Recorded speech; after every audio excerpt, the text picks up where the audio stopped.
Don't I know you, sir? Don't believe so. I haven't been here in many years. Name's Silas Greaves. Silas Greaves? The bounty hunter? Used to be. What are you doing here in Abilene? Just passing through. Got a little business to take care of. Well, sir, it would be an honor if you would allow me to buy you a beer. Hell, son, it would be my honor to drink it. I'm Molly. Howdy. I'm Dwight. That's Jack and Steve. Ben's behind the bar. Oh, I bet you got some great stories. A couple. Any of them true? Jack, be nice. A few. What about your shootout with Henry Plummer's gang in Bannock, Montana? Is that where you started as a bounty hunter? That's what it says in this here dime novel. Don't believe everything you read in them dime novels, boy. First man I hunted was back when I was riding with Billy the Kid. You knew Billy the Kid? Damn right.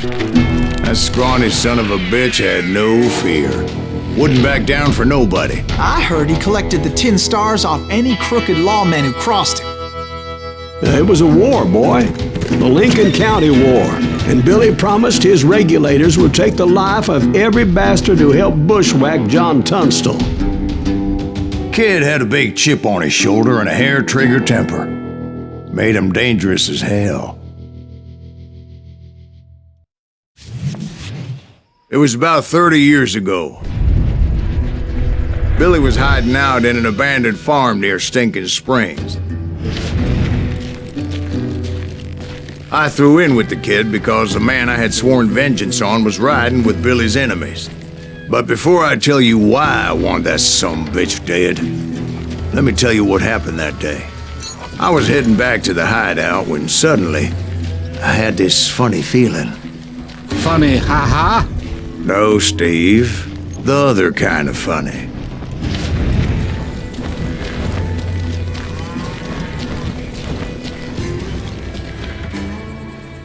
You heard Pat. You need to stay here and keep an eye on the road. That's not fair. We're missing all the fun. I knew those two morons would never let me through. I had no choice.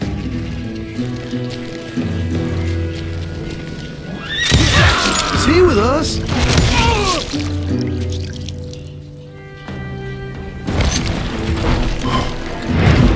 Was it Pat Garrett's posse? Oh yeah. I heard the shots and I knew I had to move fast. Garrett and his army of deputies had surrounded the entire homestead. They're coming from the rear! I decided to help Billy and the boys out a bit. So that's just what I did.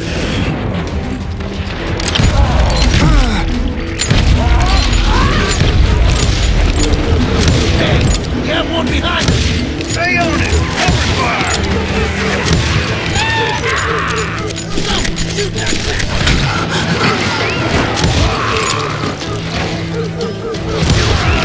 As the governor of New Mexico was paying for the kid's apprehension, Garrett was able to hire every gun hand in Lincoln County.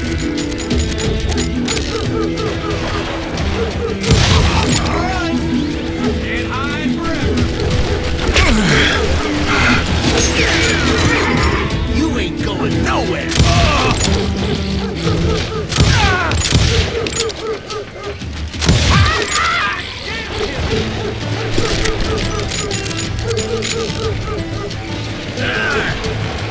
I knew that going through that front door meant putting my butt in a shooting gallery, so I decided to get sneaky.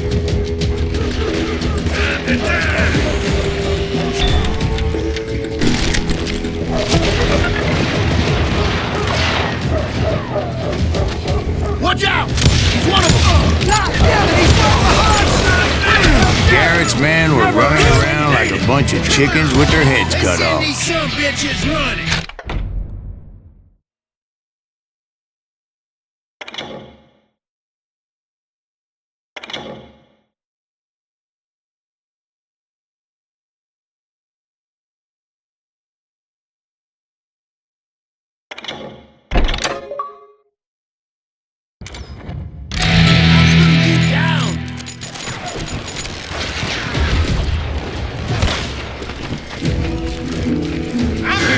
Still, one of them reached the water tower.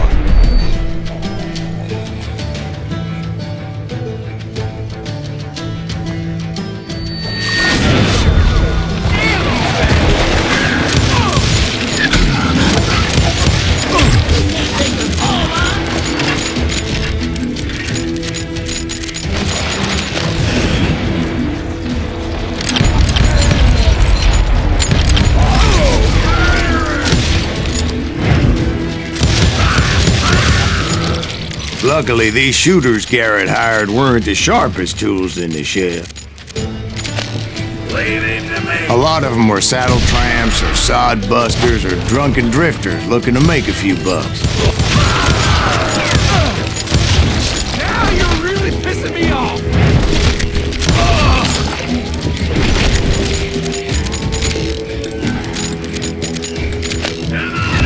Then, I heard a friendly voice yelling at me from the window. Back door! We'll cover you! You idiots! Truth be told, things weren't much better behind the house.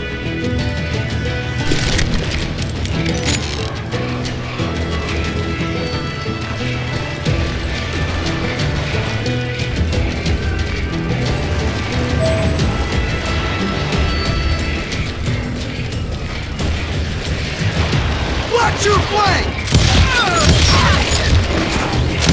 I cut their numbers in half, but that just made the ones that were left twice as mad.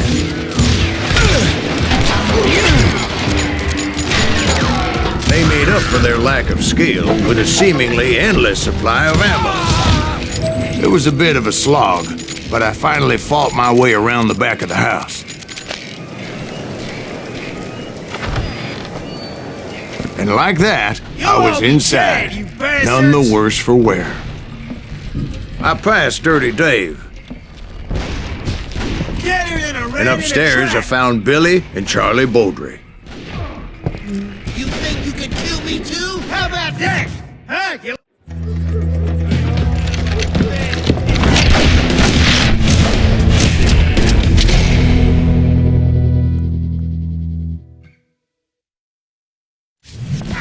Billy looked at me and said, "About time, amigo! Grab a gun and get to the window!" Wait, so you were friends with Billy the Kid? Yeah, sort of. Anyway, we were surrounded by dozens of deputized shooters who wanted to do us harm.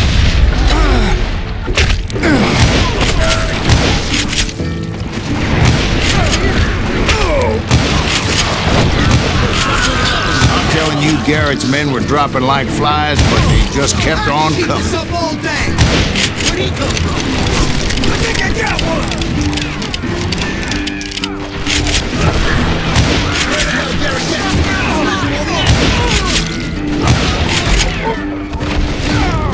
That's when Charlie got hit. "They're catching us in a crossfire," shouted Billy. "Get to the other side!"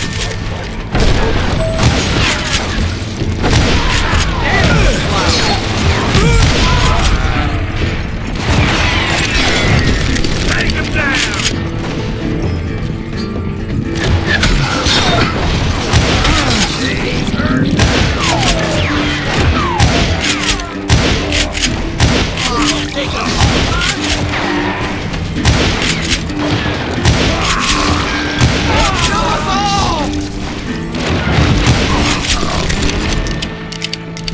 I don't know how many of those cocksuckers I personally put down, but it was pretty clear, even to Billy, that maybe discretion was the better part of valor. What's that mean? It means that it was time to cut and run. "They got a Gatling!" Billy shouted. "Get the horses and bring them round back. I'll draw their attention." He directed that order at me, and I thought, why the hell do I have to do it?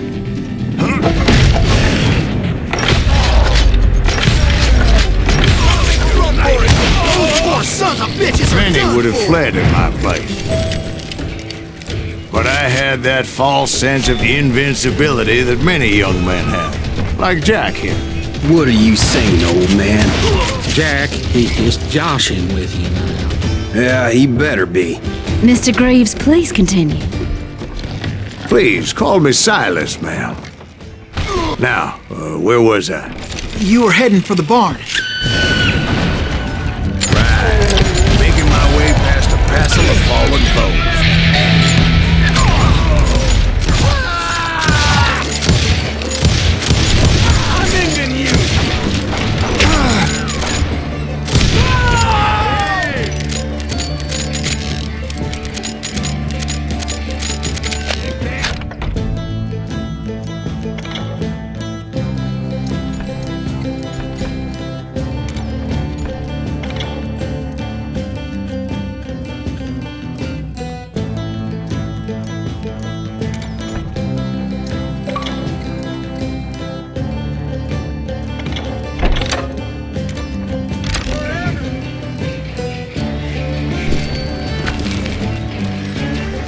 Sounds like Garrett hired a whole regiment of hired guns. Yeah, and just when I thought I was done with them, more of these hapless bastards would pop up. God damn you!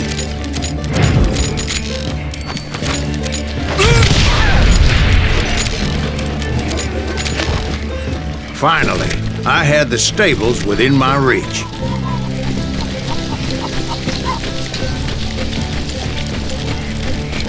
And that's when I met Sheriff Pat Garrett.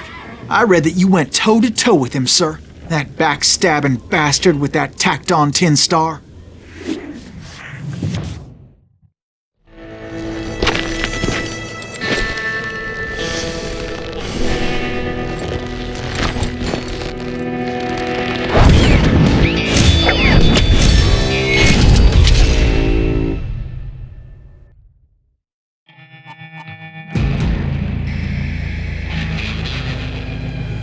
Challenged him to a showdown.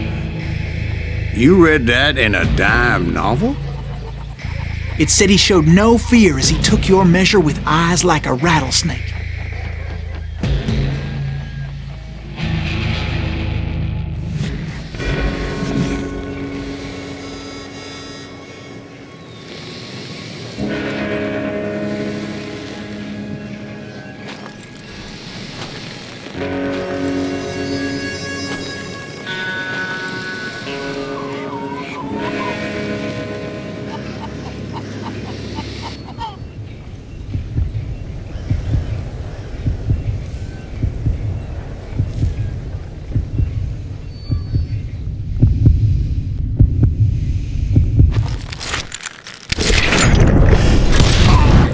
And that you killed him in a fair fight. Is that what that penny dreadful said? No, boy, that ain't what I meant when I said I met Pat Garrett. So let me start again. I finally reached those damn stables.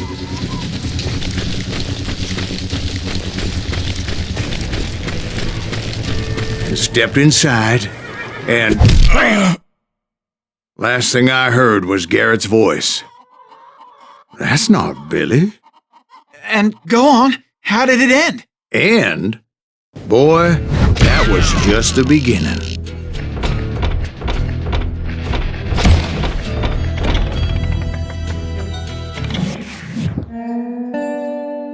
So what happened? Did Garrett arrest you? Yeah, after I came to, the bastard had clocked me with his Colt.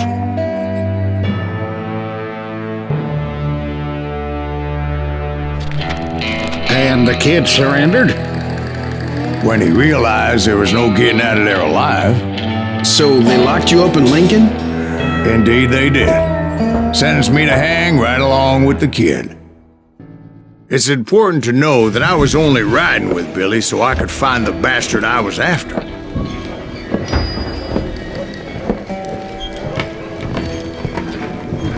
He was with John Kinney's gang, and they were sworn enemies of Billy's regulators. Why were you after him? I owed that son of a bitch a bullet for what he had done to me and mine. Instead, all I got for myself was a goddamn death sentence. Luckily, it was right around then that I heard Billy make his move. He shot Jim Bell and a few other guards as he made his getaway. Later, they wrote that some lady friend planted a pistol for him in the privy. What the papers didn't say is that Billy helped me escape too.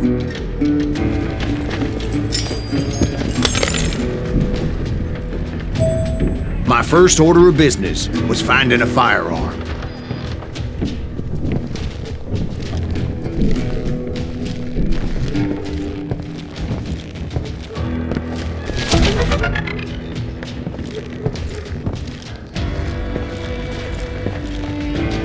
Luckily, I located Deputy Bob Ollinger's mean-ass shotgun.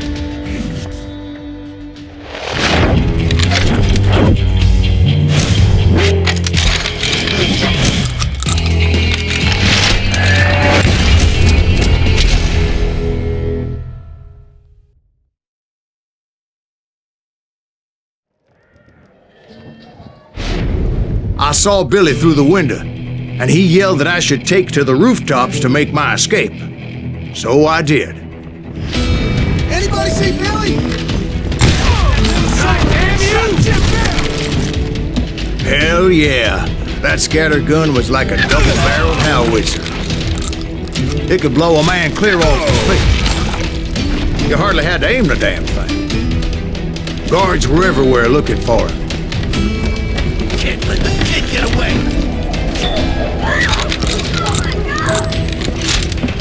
Anybody see him?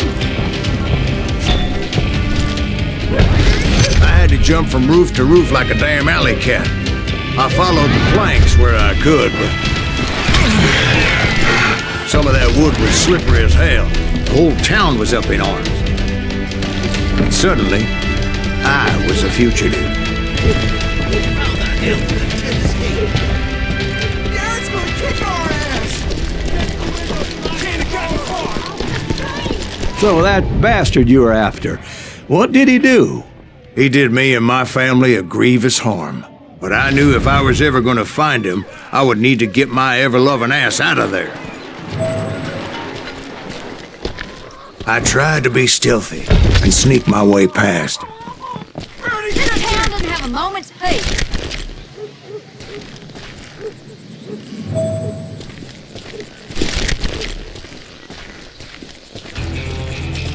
You! But hell, if they weren't all waiting for me. Apparently, some of them thought I was Billy. Hooligans can go to hell.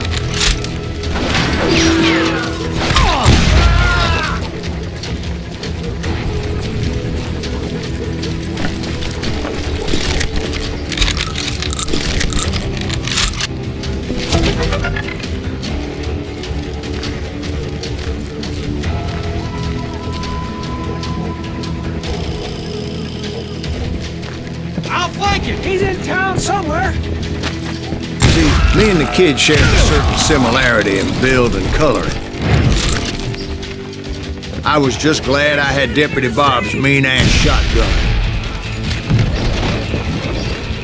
Lay it aimed at me! Headstone! There's children here. So much lead was whizzing by my head, it was like everyone in Lincoln wanted to put me in the ground. I knew I needed to find a horse. Though I never did have a great fondness for those four-legged grass eaters. The smelly, sweaty, ungrateful beasts.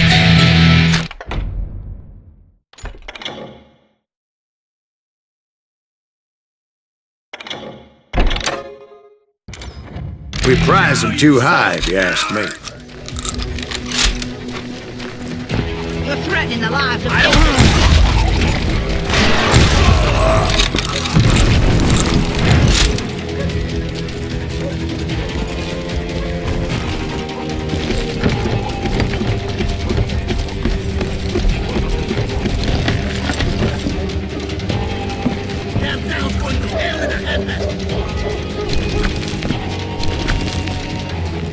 But where was the kid while you were busy getting shot at? Gone. And that's when it occurred to me why Billy set me free.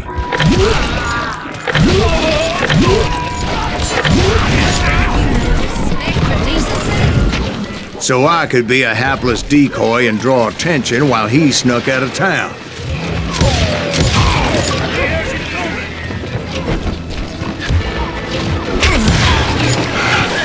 I knew if I made it out of there in one piece, no one would put a price on my head. Because everybody in Lincoln would be dead? No, because they all thought I was Billy. And all that blame would fall on him. Meanwhile, Deputy Bob Ollinger was organizing a posse to put me down. He was already a mean son of a bitch, but he was doubly pissed that I stole his mean-ass shotgun. Anyway, it was me or them, and the only way forward led me straight to perdition. But the cards were dealt, and I had no choice but to play them. Leave it to me! On your tail! How the hell did he get away?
I found what I was looking for. The stables on the edge of town. I guess Billy saved your ass, taking out Bob Ollinger the way he did. Billy didn't kill Bob. Well, sure he did. He dispatched him right after he shot Deputy Bell. No, sir. Because Bob came right up behind me, angry as hell that Billy had lit out. "Hello, Bob," I said. "I think you better let me go." And he says, "I don't think so, boy. Not with my shotgun." So we stood there in the middle of the street, eyeball to eyeball. He intended to kill me, and I knew I had no choice but to defend myself.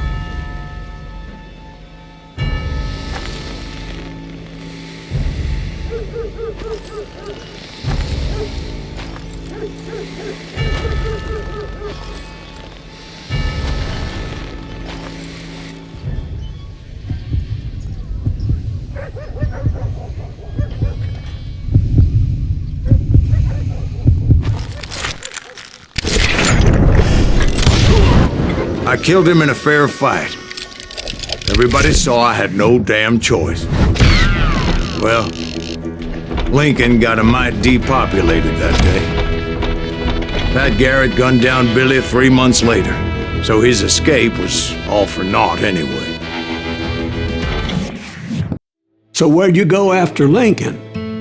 Mexico.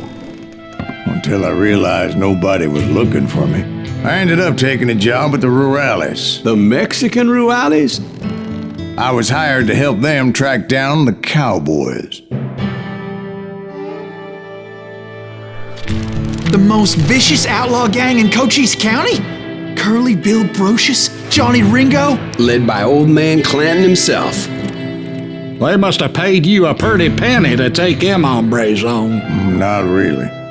But truth be told, I had my own reasons for going after those boys.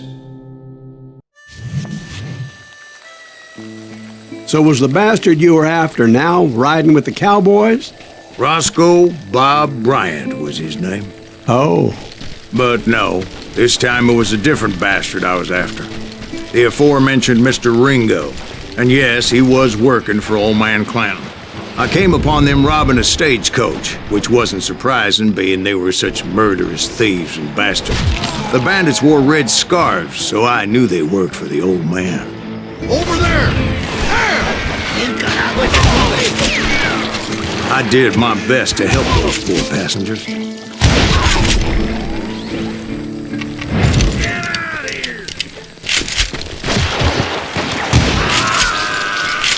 Moments later, the attackers were dead, and I checked the stagecoach to see how many passengers were still breathing.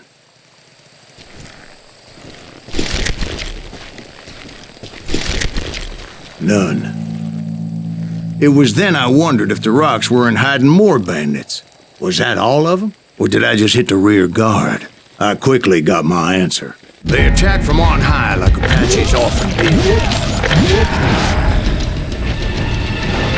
They would appear in great numbers from above and rain down lead on their hapless enemies' heads, making use of the high ground and whatever else they had.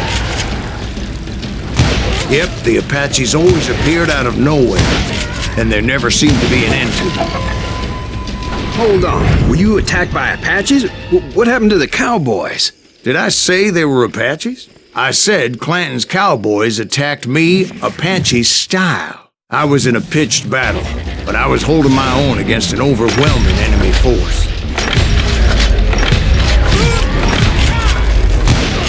See, at the time, I was still pretty green and would often blunder into regrettable situations.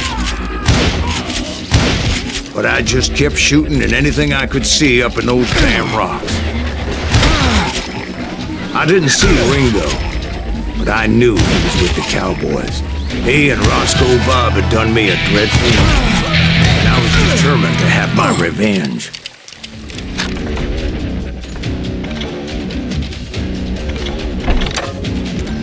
But to get to Ringo, I knew I'd have to fight my way past these other assholes first. Unfortunately, I was running out of ammo. Another perfect example of my relative inexperience as a hunter of men. I immediately knew that a tactical retreat was called for, as my vengeful fury was much less impressive without the bullets to back it up.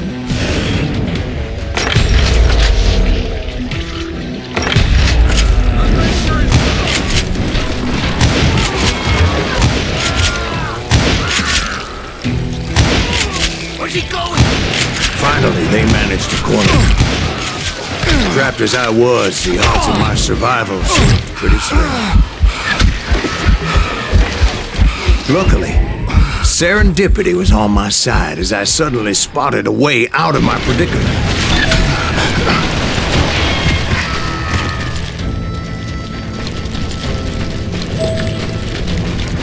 I ran ahead as if the devil himself was after me.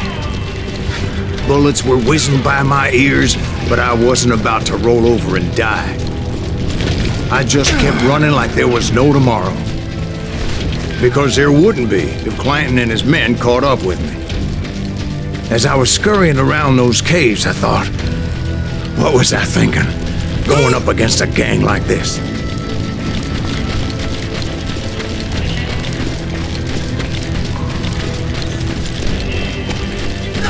I just kept running, not knowing where the hell I was going.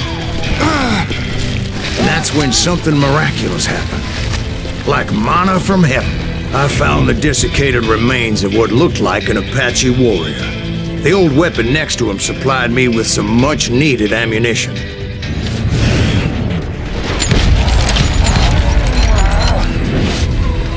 Bat Masterson once told me it was more important to be lucky than good. And he would know.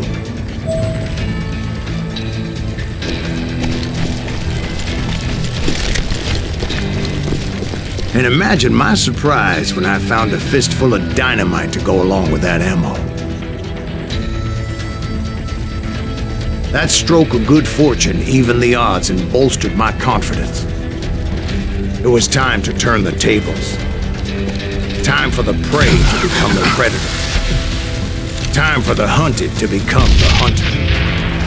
Time. All right, Jesus, we get it. They were right where you wanted them. That's right, Jack. I was done running. And the old man's boys were not expecting that. No, sir. I came at them like a wildcat. My fury knew no bounds.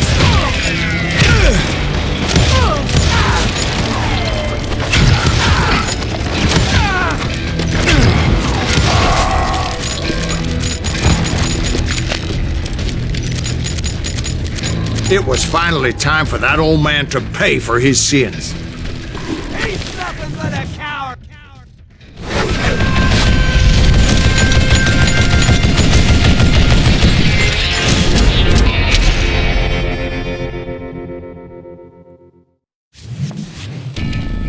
I yelled out at the top of my lungs, "Clanton, I'm coming for you!"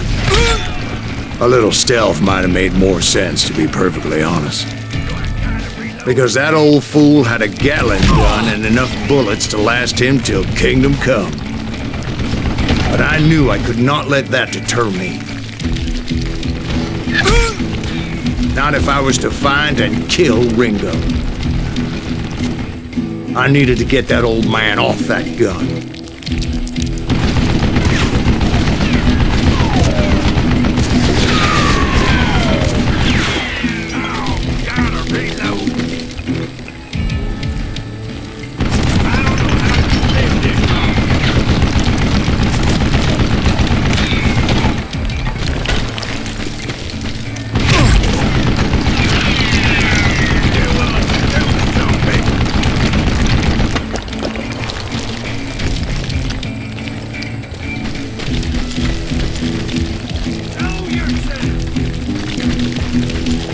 Most everyone thought it was the Ruales who had come up against him in Guadalupe Canyon, but it was just me. Ain't no place to hide from me. Wait! Damn boat!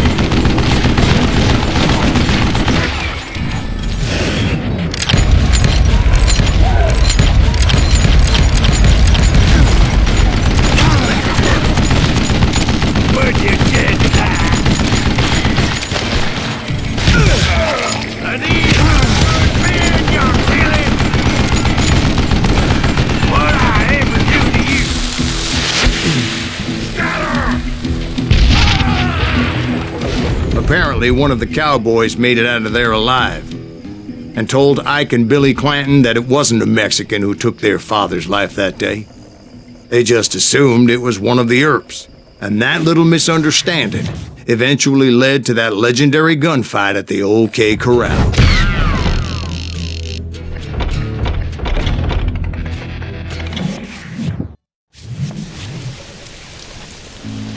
A few weeks after that dust-up at the OK Corral, I was still after Johnny Ringo. I had tracked him and the cowboys to their hideout at a sawmill, and they were loaded for bear. So, what exactly did Johnny Ringo do to piss you off? Well, him and that other bastard. Roscoe Bob Bryant? Yep. They both deserve to die, and I promise I'll tell you why. But first I need to tell you about the cowboys' new boss, Curly Bill Brocious. Herb's coming! Get ready, boys. God damn you! Curly Bill took charge of the cowboys upon the old man's demise, and after that gunfight at the OK Corral, the Clantons wanted revenge. You can't hide forever! Okay, now you're really pissing me off.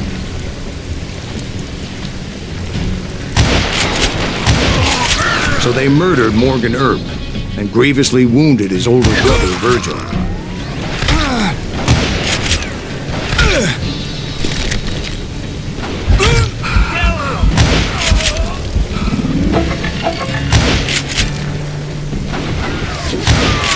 Wyatt and Doc went on what became known as the Vendetta Route, hunting those outlaws down. So when I showed up, that's who they thought I was.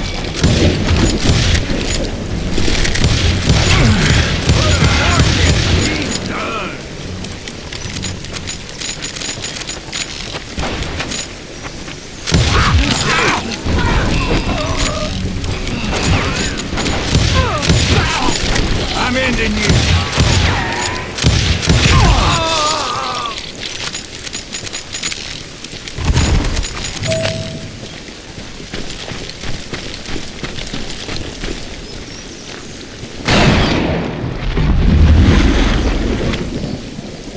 There were killers around every corner, all wearing red bandanas. That's how the cowboys identified each other. And I was beginning to wish I had one myself. But I wasn't about to let Ringo walk away unscathed. And that's what drove me forward. They say that Ringo was infernally fast. I hardly saw anyone faster, boy. Certainly not Wyatt Earp. That man was all hat and no cap.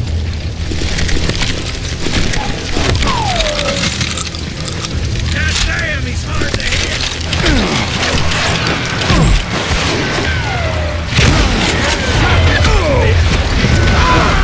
Earp wasn't much of a match for him, but Doc Holliday might have taken him. That lunger should have kept his nose out of it. They never charged anyone for the murder of Morgan Earp. But everybody knew that Curly shot him in the back. That was common knowledge. Yeah, maybe so. But Ringo had nothing to do with it. He was just being loyal to a friend. Is that what you call it? Being loyal? Well, to get to that loyal friend, I had to pass by some buzzsaws as big as a man.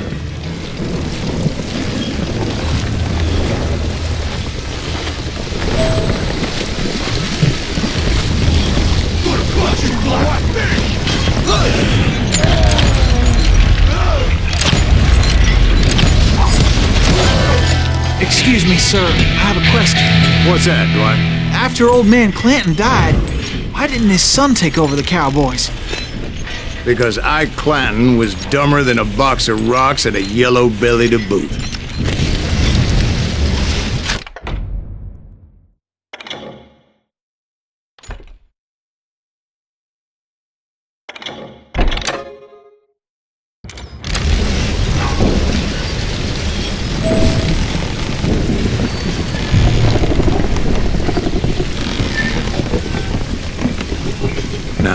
Where was I? Taking down the entire cowboy gang single-handed. Indeed I was, Jack.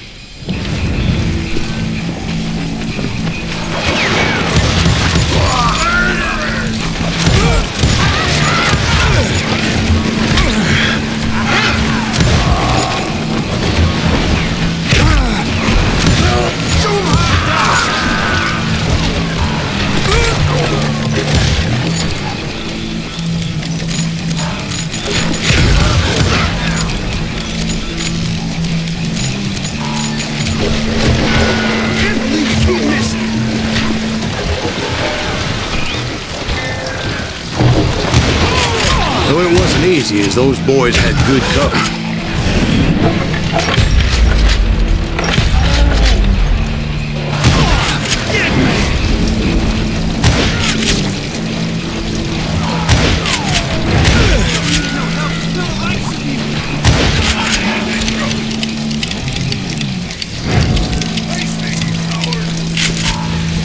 Come on, smoke that son bitch!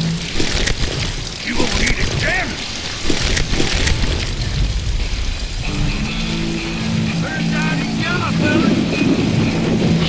Boy, you are get out of luck. Ain't bothering me none. Look out! Don't let that asshole get away with this. There he is.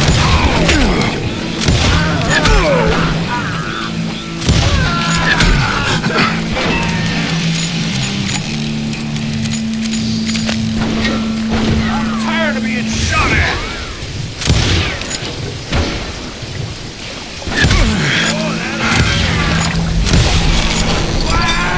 There were carts everywhere, piles of lumber, and God knows what else for people to hide behind. That really was one hell of a sawmill. Quite an impressive operation.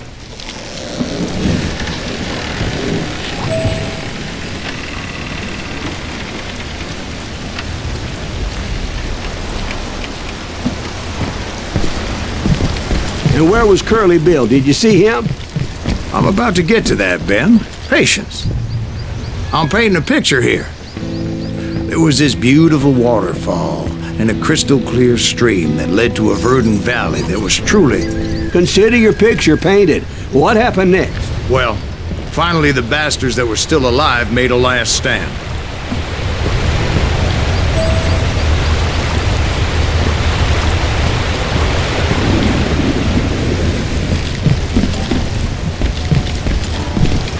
Curly Bill, Johnny Ringo, and his compadres took off into the lumber yard, and I followed after.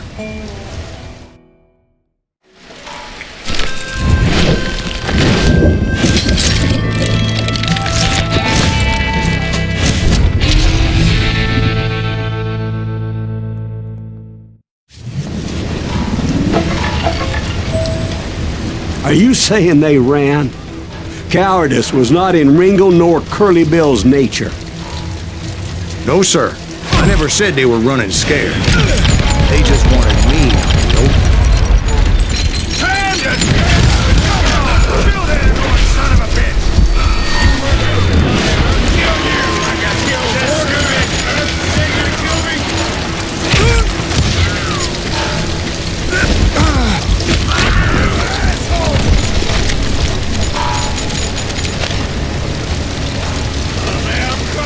Wherever you are!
Lucius gave me no choice but to take his life.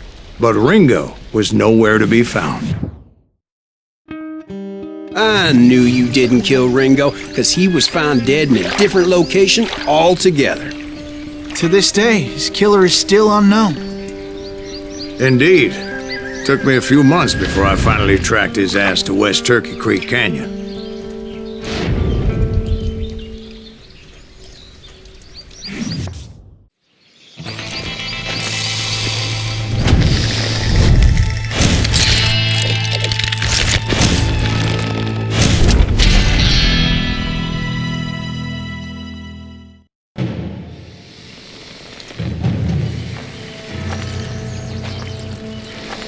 That's incredible, sir.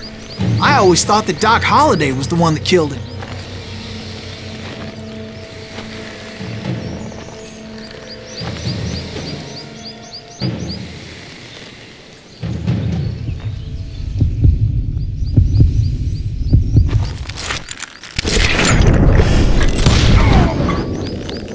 Sorry I had to ruin the legend for you, boy. But the legend ain't always true. Doc Holliday had nothing to do with the death of Johnny Ringo. I was paid a healthy bounty for Ringo and Curly Bill, and realized there was real money to be made. That's why I went after Henry Plummer.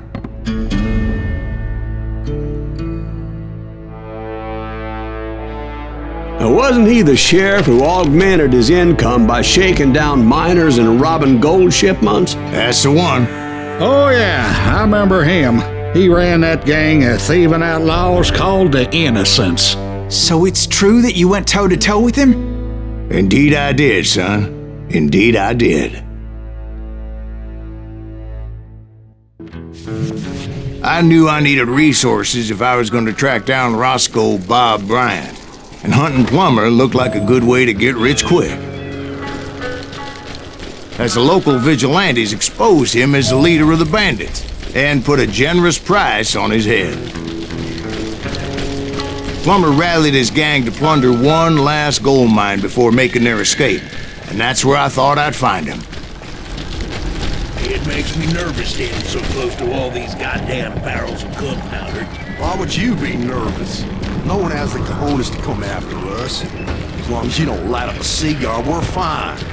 Besides, George is up there on the rocks with As my late father pointed out to me more than once, God made men, but Samuel Colt made them equal.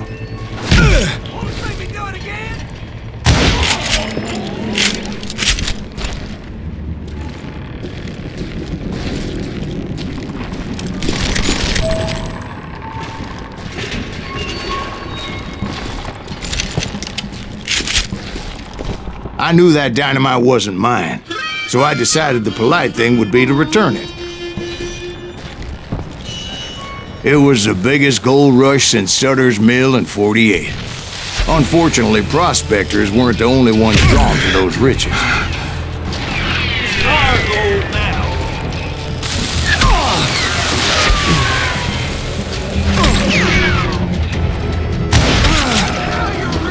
There were thieves and killers, robbing travelers and hijacking gold shipments. Like those that ran with Plummer. Some were just regular folks I knew from town, drawn by greed and easy pickings. Charlie Crow, the blacksmith. James, who worked in the stable. Sam and Jeremiah Barber, the butcher's son. Ordinary citizens who lived a double life. Stealing and thieving and murdering their neighbors. If Daddy had lived to see Alfred Nobel's explosive invention, my guess is he would have told Samuel Colt to kiss his ass. Plummer had a lot of men on his payroll. A hell of a lot. That son of a bitch pretended to protect the public with one hand while stealing them blind with the other.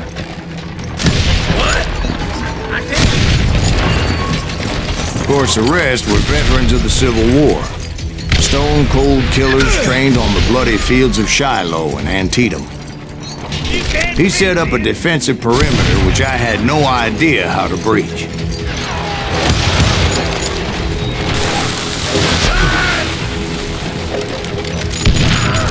Dangerous, desperate individual. I was outnumbered and in way over my head, but I was too damn stubborn and stupid to realize it. They must have thought I was touched, or had some kind of death wish. I thought I was some kind of hero. I finally made it past and headed on to meet my destiny.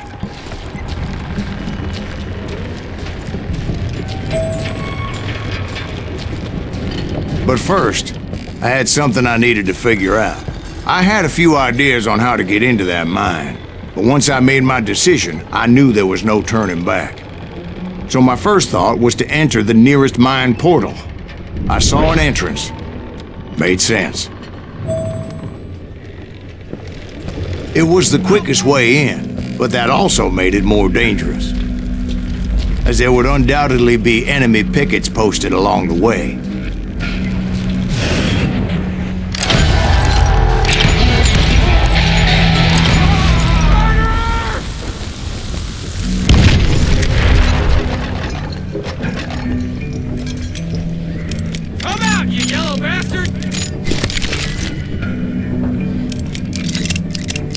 You're done.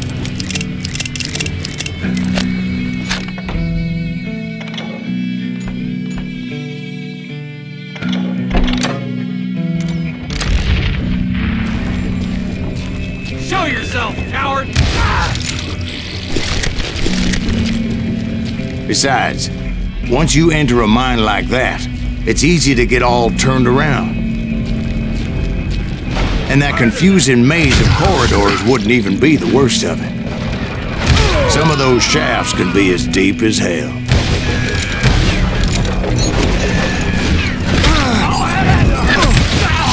A single stumble or misstep can easily end in a deadly plunge to oblivion.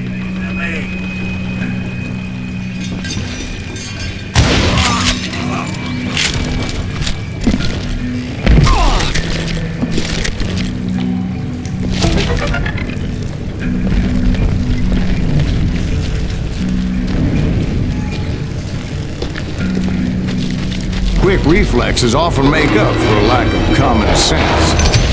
Luckily, I was never one to be easily bushwhacked.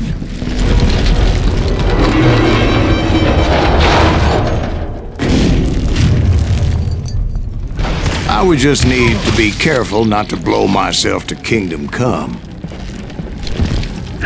With all that gunpowder and dynamite everywhere, a body has to know what he's shooting at. All it takes is one tiny spark, and boom. That asshole out! I will drop you down a mine shaft.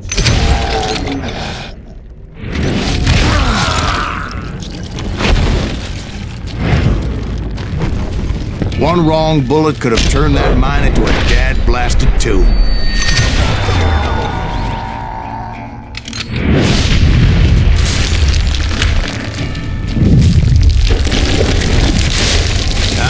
Admit that my plan of attack was not just moronic, but clearly insane.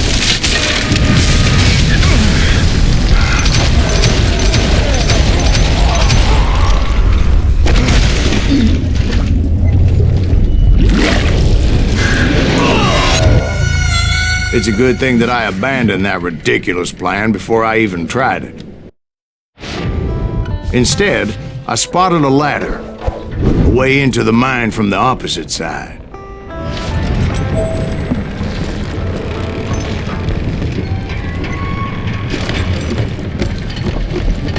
It was a long way around, but that approach seemed more sensible at the time.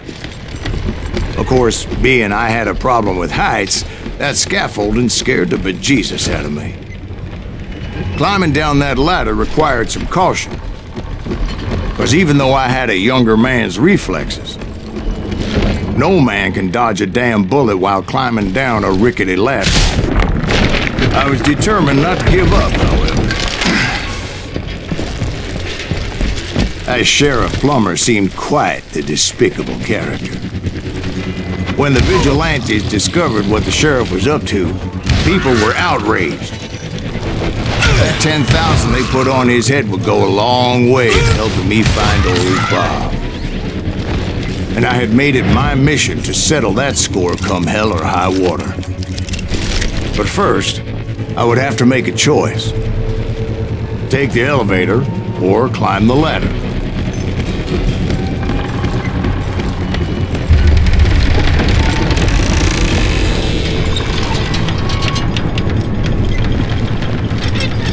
I wanted to use the element of surprise. Plus, I figured I could use the exercise. I was warmed up already, so what the hell?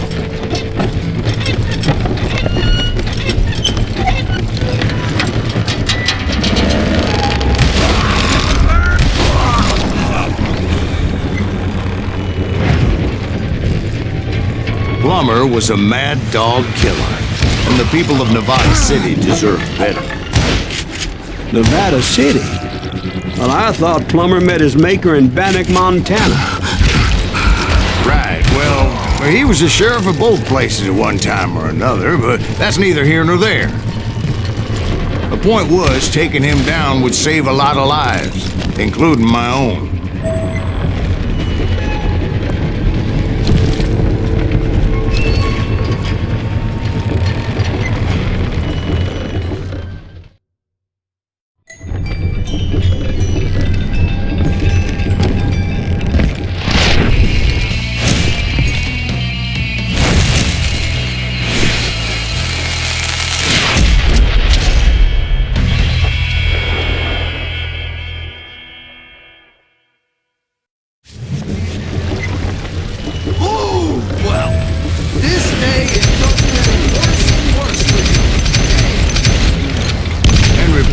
Clearly unhinged, and I could see right away that this was going to take some doing.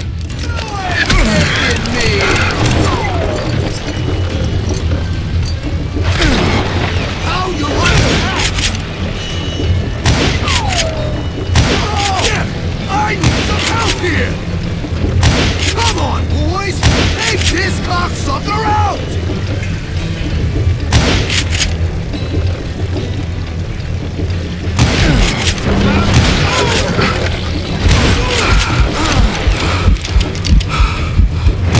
I'm gonna shoot you dead!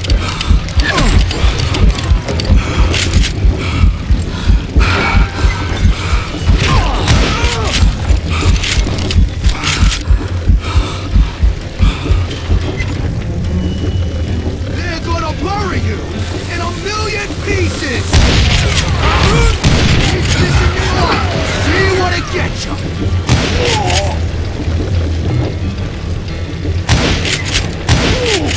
You can shoot, but can you aim? Why don't you just join the circus? Gonna blow you into next week, boy! You are really dropping my ass! No blood for you today! Ooh!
Henry Plummer died. Him and his crew were worth their weight in gold.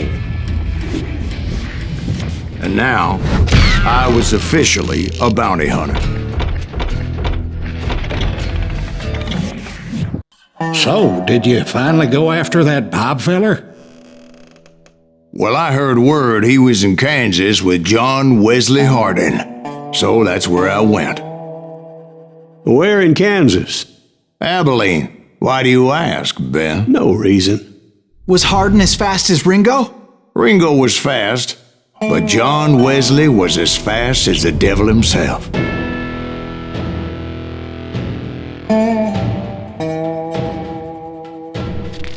Hell, he killed his first man at 15. From that day forward, he had a price on his head and wouldn't back down for nobody, not even Wild Bill Hickok himself. I dodged death many a time, and that night in Abilene was no different.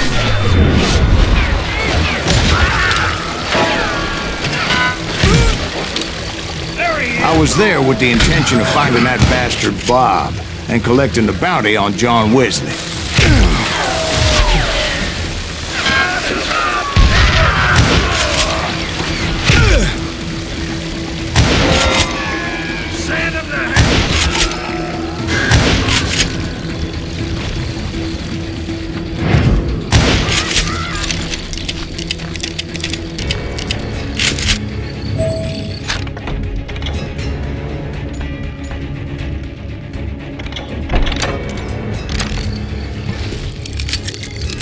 I thought the Texas Rangers got Hardin.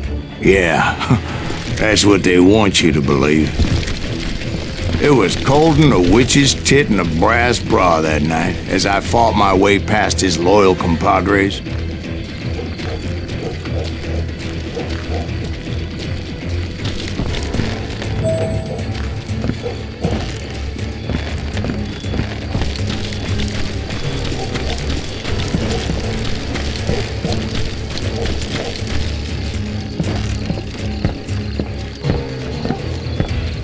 The very same saloon we're sitting in today. Look around and imagine this place painted in blood. Hardin was waiting for me, and...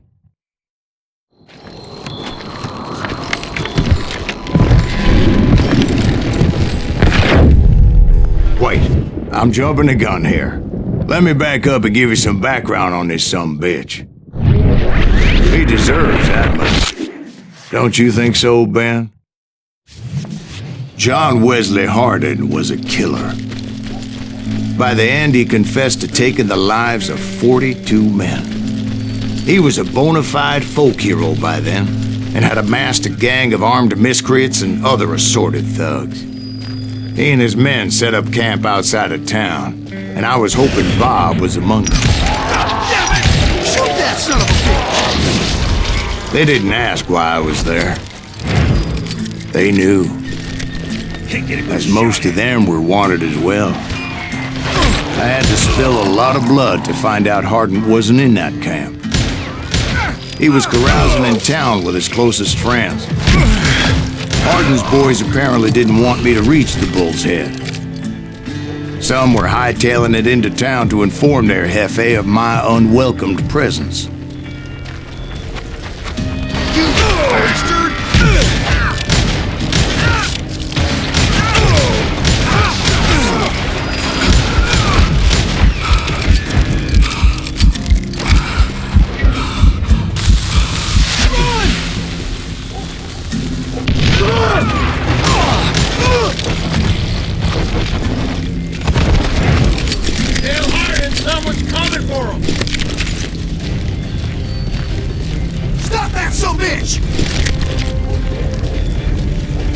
Let the boys know we got another law dog.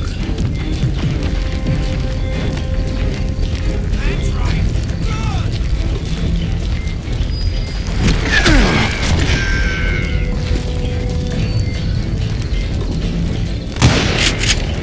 You just put your man.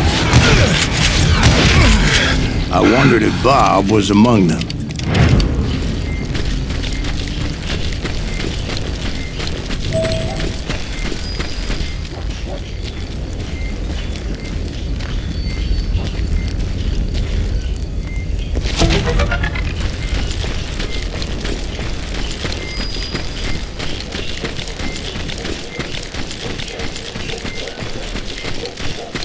and I steeled myself for the fight ahead.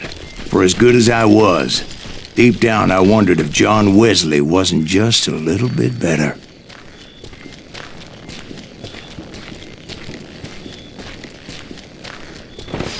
Before I could test my mettle against Hardin, however, I would first need to dispatch his cadre of hired killers.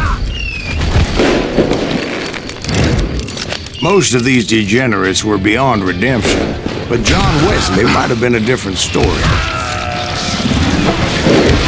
I didn't learn until later that that night was in fact his birthday celebration.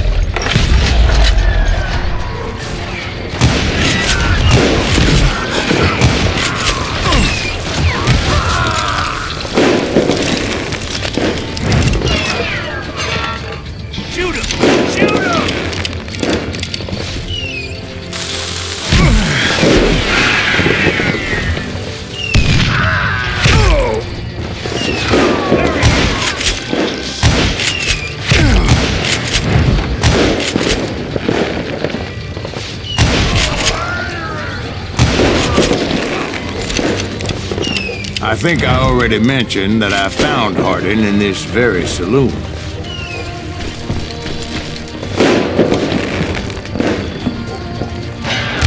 Suffice it to say, nobody there was happy to see me.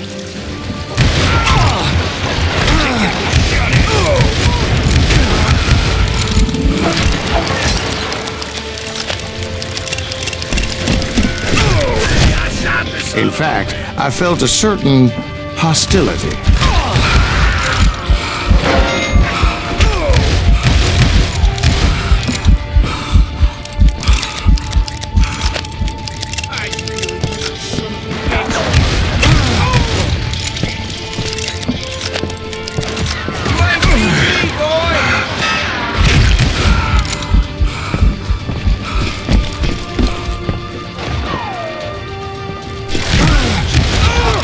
I was disappointed that neither Bob nor John Wesley were among the dead.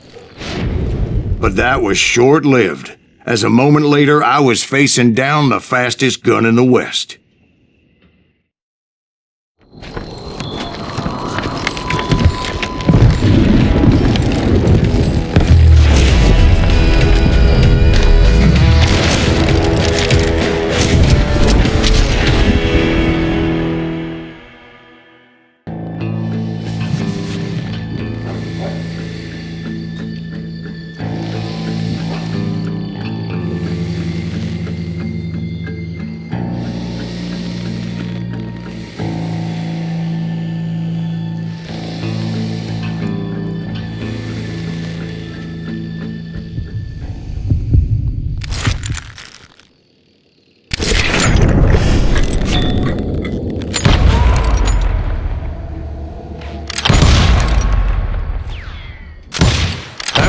Faster than greased lightning.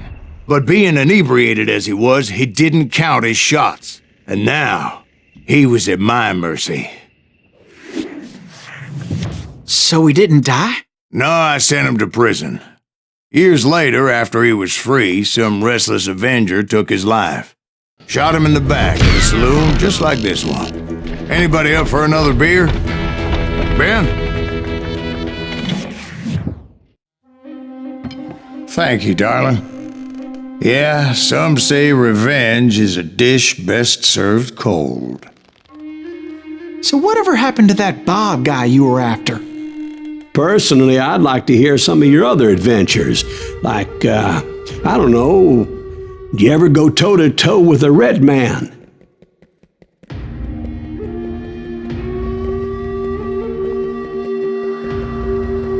Yes, I did, Ben.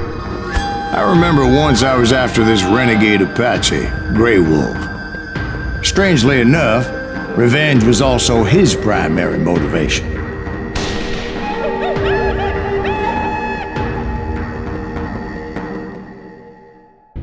A bounty was put on Grey Wolf's head, and that's how I came to hunt him in the mountains. Mountains so high they tickled the nether regions of heaven.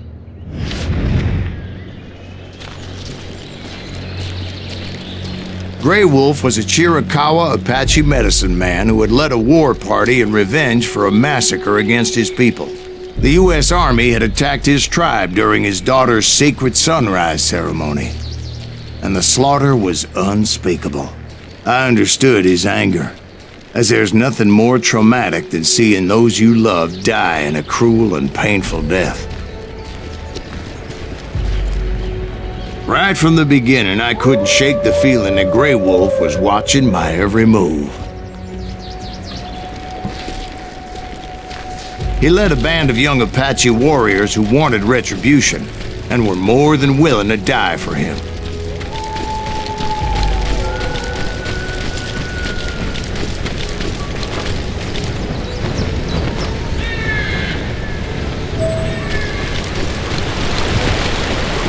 They saw me before I saw them.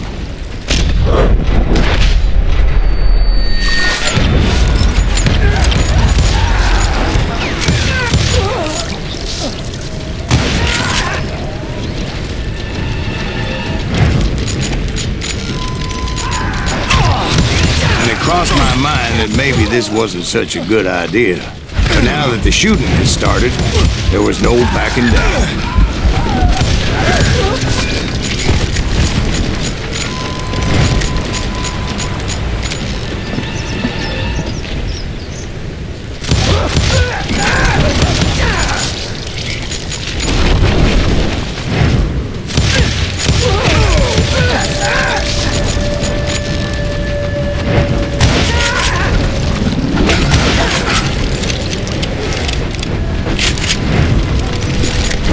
It was rugged country, the winter home of the Chiricahuas, and that's why they had retreated there.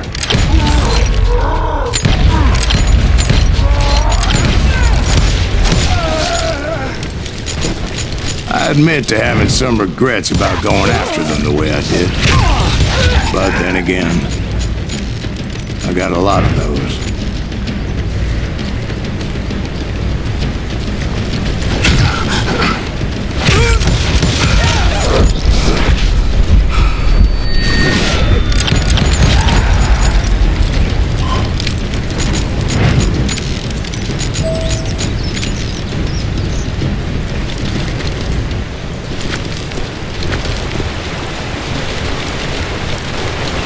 Did you find Grey Wolf? Not at that moment, but I did find the entrance to their hideout.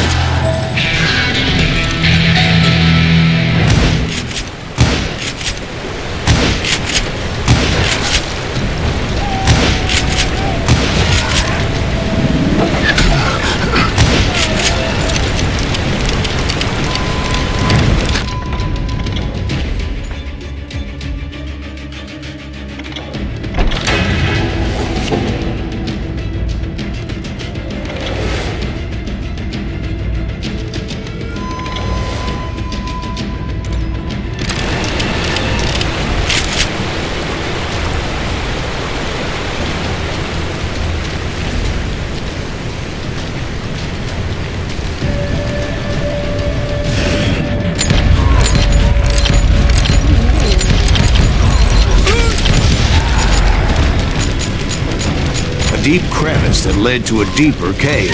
Don't tell me you went in there. Yeah, but it's not out of bravery so much as pure, angry cussedness.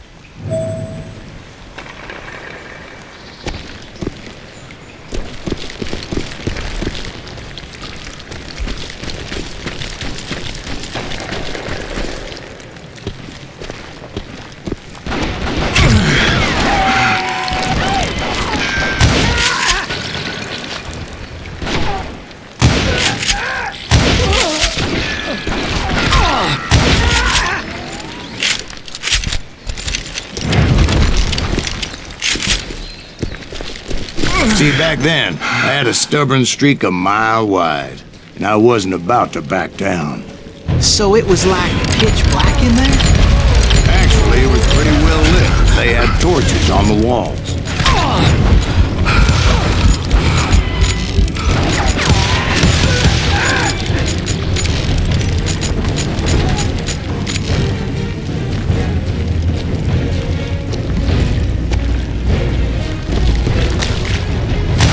big was his cave? Big as hell, Ben. Chiricahua had hid out there during the Indian Wars.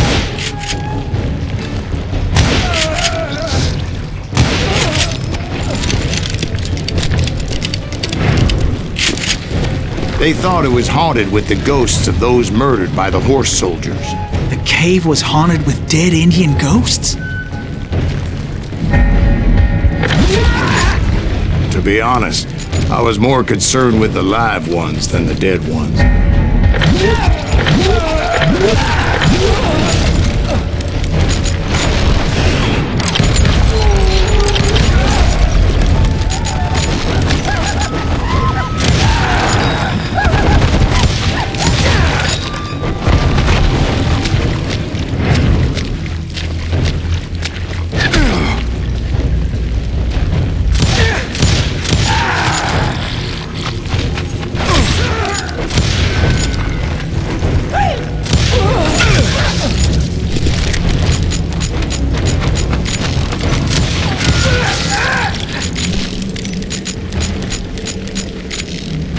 How come you know so much about engines? A few years back, I was married to 2 Mescalero women. At the same time? Yeah, they were sisters. Polygyny is traditional among the Mescalero. So what happened? Oh, I had to get out of there. Those girls never shut up. Both of them nagging at me all the time. Drove me half crazy. Haven't seen them since. No, I mean, what happened with Grey Wolf? Oh, well, I pursued him into the Cave of Death.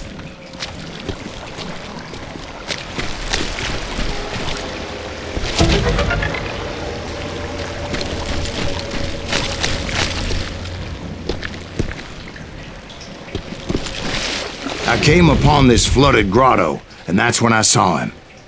He came to me unarmed and unafraid. His voice echoed in the shadows, and I sensed he meant me no harm. You carry great darkness in your heart, and if you do not release it, it will claim your soul. The sound of his voice put some kind of ancient Indian spell on me. As his story unfolded in my mind. You will come to this place again and kill many more men, and the darkness will grow until it consumes everything that you are. The soul will have no rainbow if the eye have no tears. He said I was a great warrior, a coyote man, unequaled by any other pale-faced warrior, or something like that. The snakes will bite shadows of your past until a venom poisons your heart, and an echo of the song of the dead summons the spirits deep from within the mountains. I didn't quite get what he was saying, but there was definitely snakes. And indeed, his warriors surrounded me and attacked me like hungry wolverines. They couldn't stop me, though, and Grey Wolf wasn't in the mood for idle talk.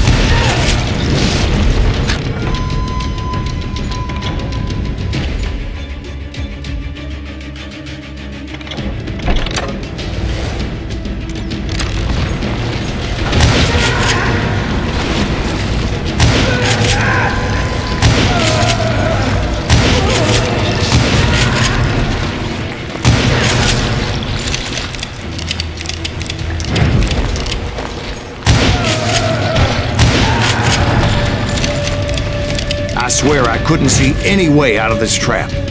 But suddenly, one just appeared. Kind of like a miracle.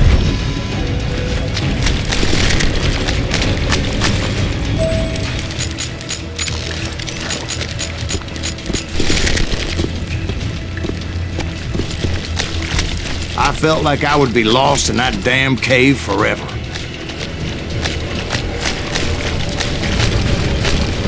Finally, I found myself back outside, perched on the edge of a precipice, overlooking a thundering whitewater river. To get where I was going required several leaps of faith, but no way in hell I was turning back. I chased after him, determined to make him explain the meaning of all that mumbo-jumbo. Mumbo-jumbo is right. Are you making this all up as you go? A few details may be fuzzy, brother, but I am relating exactly what happened to me.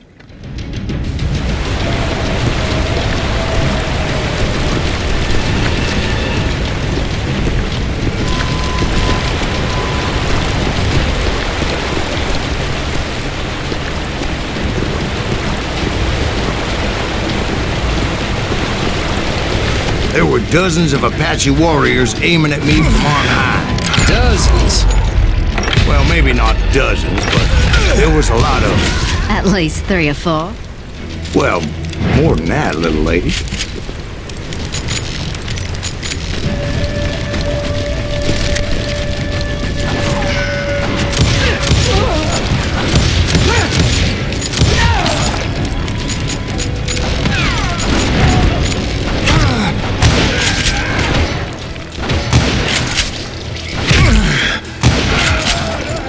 A steep climb up creek ahead of me and scrambled up those rocks like a mountain goat. I was determined to locate Grey Wolf and find out exactly what the hell he was trying to tell me. And wouldn't you know it, that crafty son of a bitch led me right into a trap. What kind of trap? Well, son, there had to be at least 100 Apaches surrounding me. 100? God be my witness. Oh, come on. Who are you kidding? Hey, I believe you. Come on, tell us how it ended. All right, but I'm not gonna drag this out.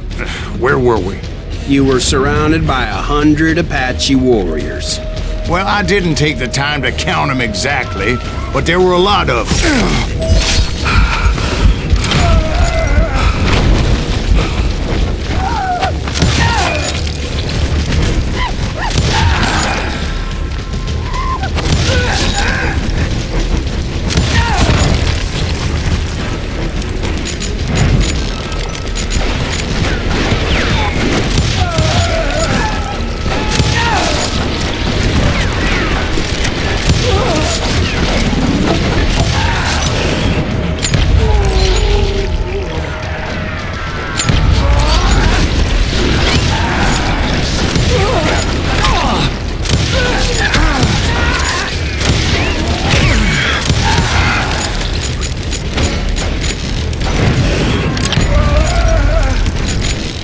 And in the end, a path appeared before me that I had not seen before.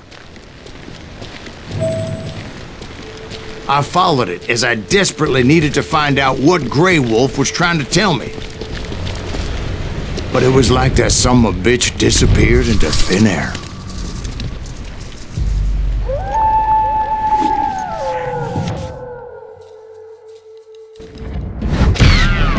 Never did find him. And never did collect my goddamn bounty. Thank you, darling. It's interesting how the truth can sometimes seem might malleable, depending upon your point of view. Like how those dime novels make you out to be something you're not? Jack, don't be starting trouble. No, he's right. They do tend to exaggerate. Did they exaggerate your part in taking down the Daltons? Well, I was there in the flesh, boy, so I saw what happened firsthand.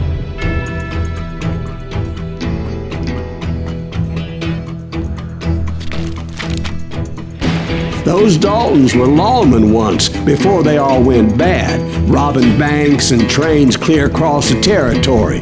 Until Coffeeville, of course. I was one of the citizens who took up arms that day. Fighting on the side of right? I did my best, sir. We all did. It was early morning.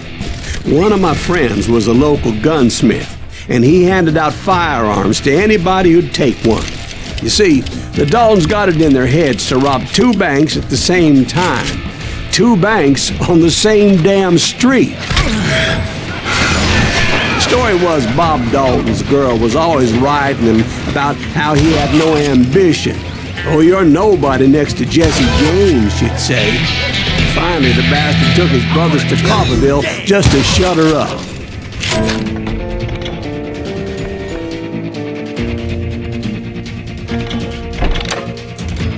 Well, the locals recognized the Daltons right off.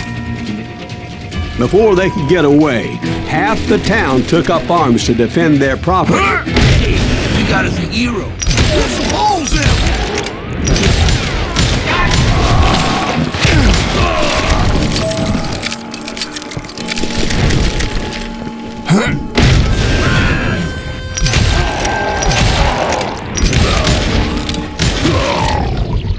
The brothers paid dearly for their stupidity, but everybody knows they had it coming. There's more to it than that.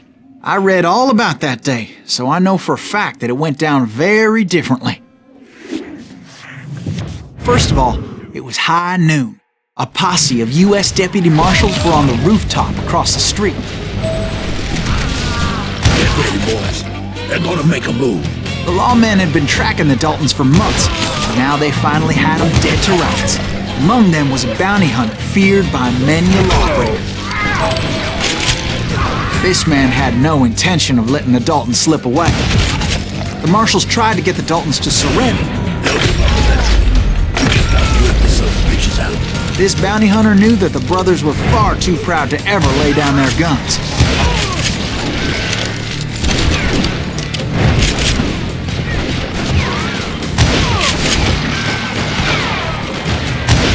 He went in there alone to confront those criminals. One of the marshals shouted, "Where are you going? Are you crazy?" Hey, where do you think you're going, dumbass? That rifle's mine. But he paid him no mind. He saw a way to get around to the back of the bank. Then he figured out how to hit the Daltons from a direction they weren't expecting.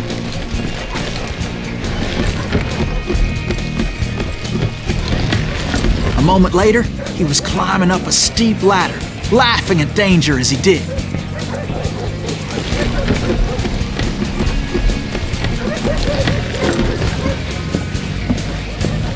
It was brave men like him who risked their lives to tame this wild country.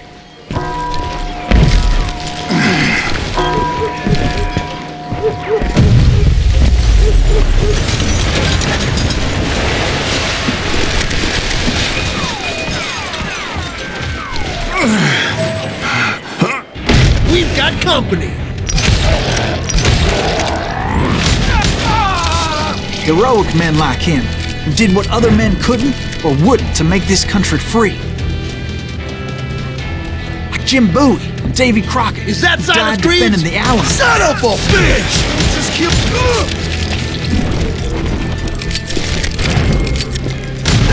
I ain't backing down.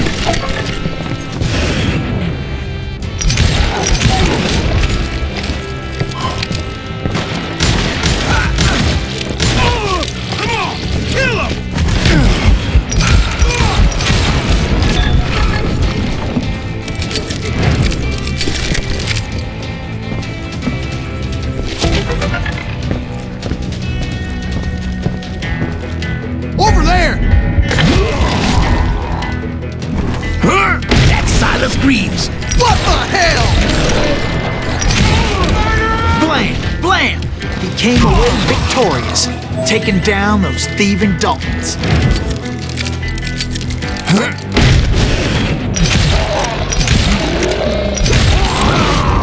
His name was Silas Greaves, and when the dust finally settled, he was the last man standing.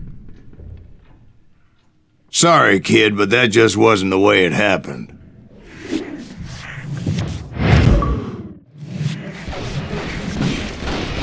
It was early evening, not high noon.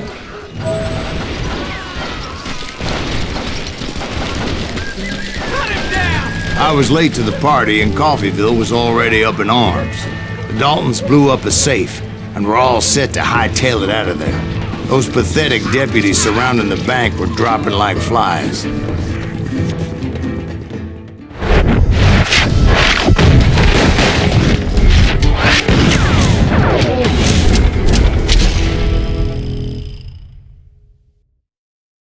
I had been tracking those jokers for months, waiting for them to do something reckless.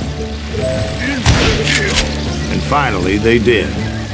Those stupid bastards decided to rob 2 banks at the same time in the same town where everybody knew them. But they still had friends in Coffeyville. Go ahead!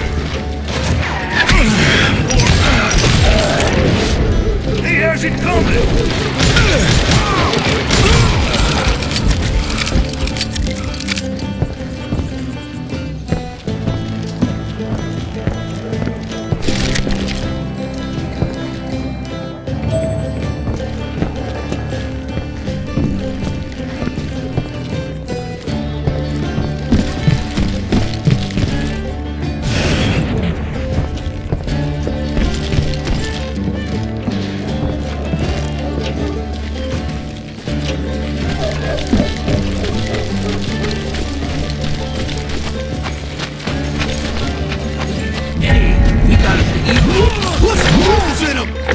Friends came after me like a pack of wild dogs, tooth and nail. They were coming at me from all directions. I caught sight of the Daltons running with the money and didn't want to lose them. Problem was, they knew the town better than I did. And to top it off, I found myself in the middle of another shootout entirely. Did the Daltons hole up in somebody's house? No, it was the Smiths, I believe. They were cousins of the Daltons. And they were shooting at the Browns, who were shooting at the Daltons. Which wasn't any surprise, because those two families have been feuding forever. And since the Joneses are related to the Browns, they shot at the Smiths, pissing off the Heimhoffers, whose daughter recently married a Smith. Well, bullets were flying every which way as all the old feuds in Kansas caught fire all at once. There was a hell of a lot of pissed off people in Coffeyville that day. But that's just the way life is sometimes. Shit happens.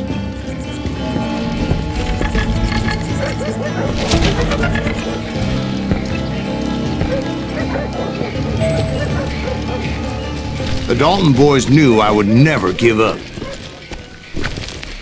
Those Daltons weren't the sharpest knives in the drawer, but they always stood together. They set a trap to slow me down and allow at least two of them to escape. The third brother stayed behind to plant me, just in case that trap of theirs didn't work.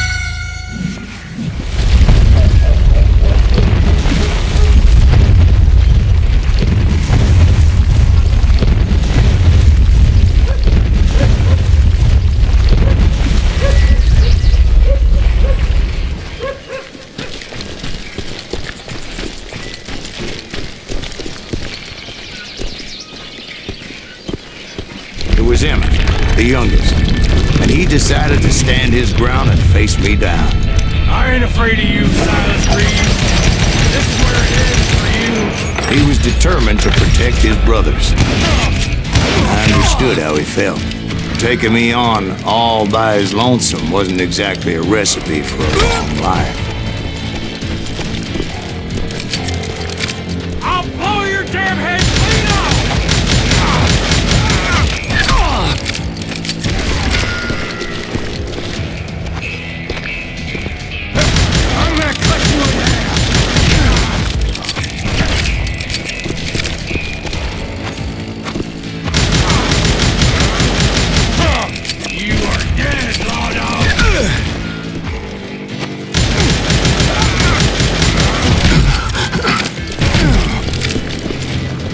I'm gonna tear you apart!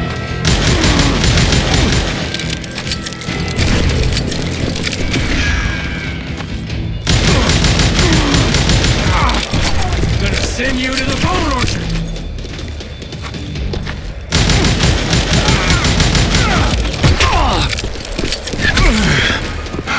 Gonna beat you like a red-headed stepchild!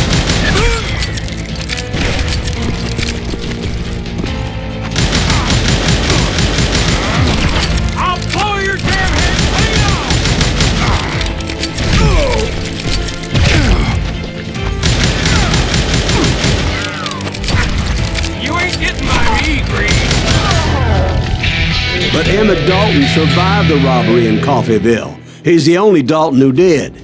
They say he was shot 23 times. Well, Dwight, who do you think put all those damn holes in him?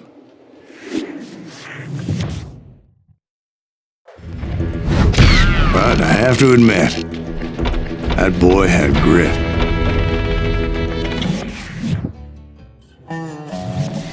We'll get those suckers!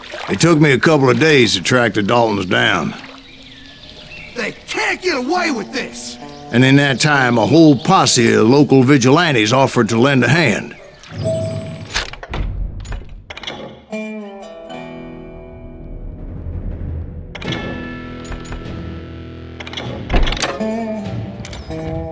Track him to the ends of the earth. They seemed as determined as me to find those outlaws. But as we headed into those swamps, it was like I had my own private army. There was no way those boys were getting away this time.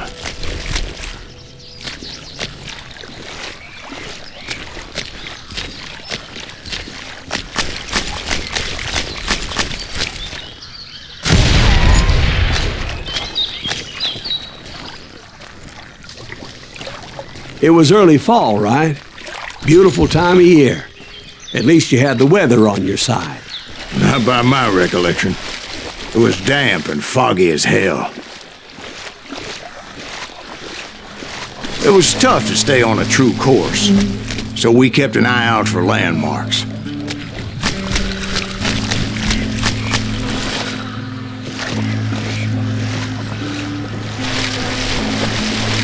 It was autumn. The maple trees were in full color, red as blood.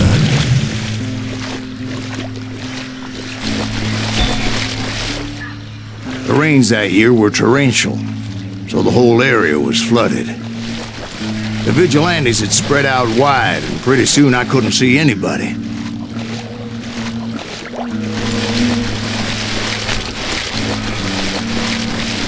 Bury them in the snow. Plant them where they stand.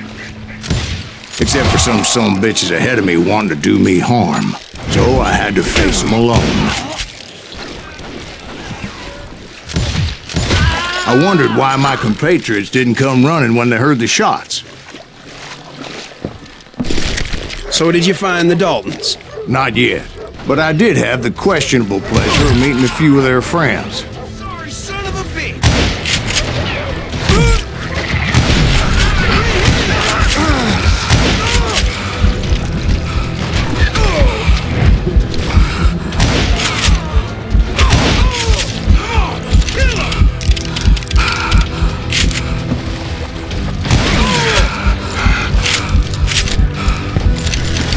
The boys had established quite a reputation by that time, so they attracted all manner of riffraff to their cause. You ain't seen the likes of me. Ain't no trouble that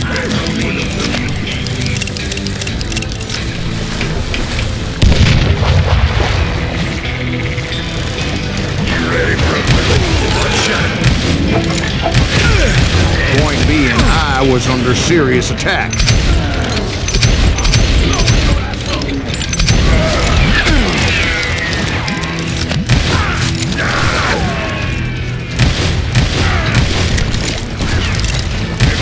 And my reinforcements was nowhere to be seen.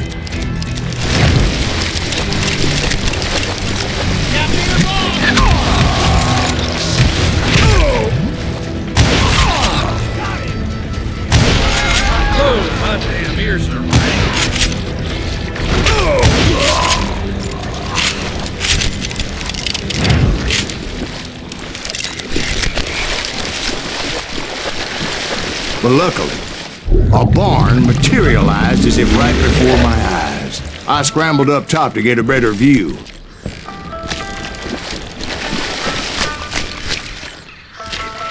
But just ended up falling inside. So, how did you get out? The barn doors was open. About right then, I saw some suspicious characters running for the bushes. Of course, I followed them. But that goddamn swamp was like a goddamn maze, and pretty soon I had no goddamn idea where I was. Steve? So I just started walking, and pretty soon... Steve? Steve! Huh? Oh, no, I'm listening. Indians surrounded me from all sides.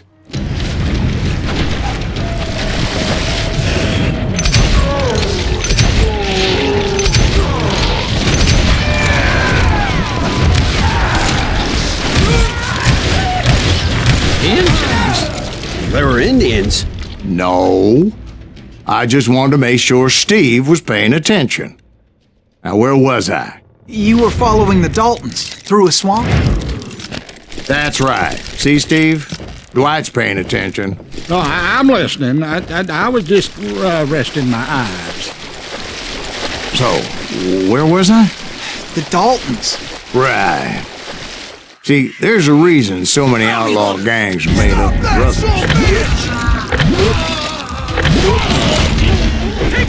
So did you ever find the damn Daltons? Not yet, but I did find a few of their cousins. You Kansans breed like rabbits. More Smiths or Heimhoffers or who knows what.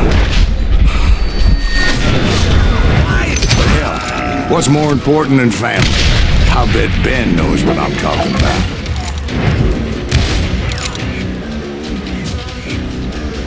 You can't hide from dynamite!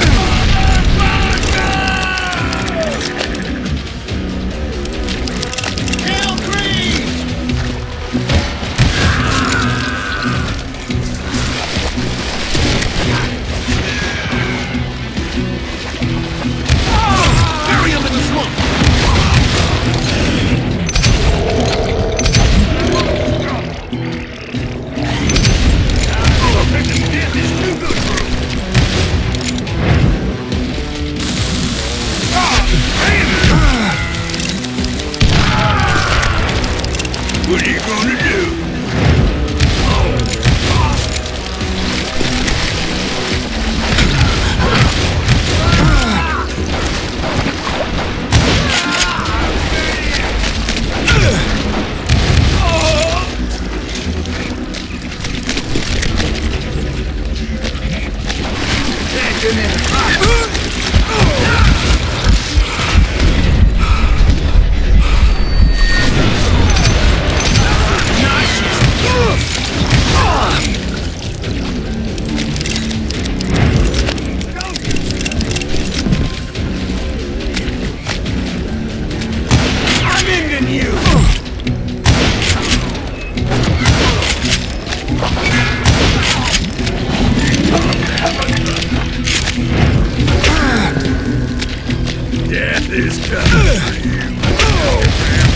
I knew those Dalton boys were out there somewhere, standing together against anyone who would threaten them.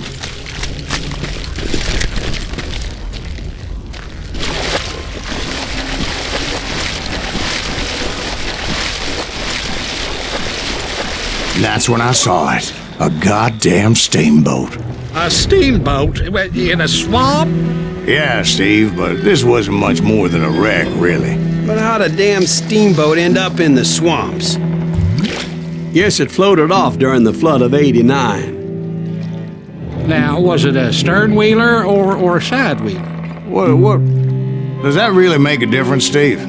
It was a steamboat with a goddamn army on board.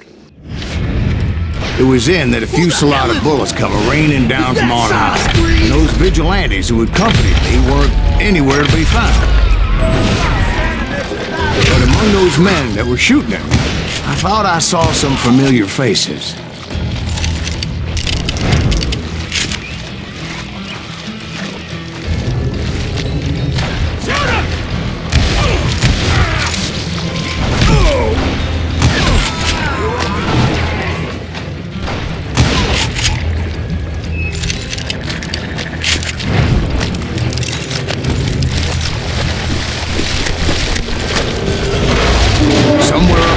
Daltons were waiting on me.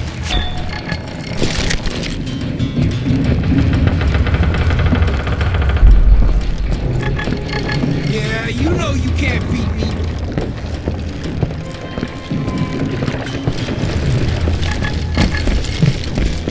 I can kill you.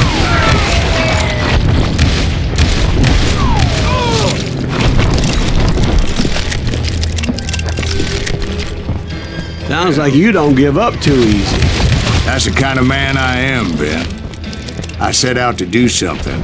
I do it. Surrender just ain't in my nature. Plus, I'm stubborn as hell.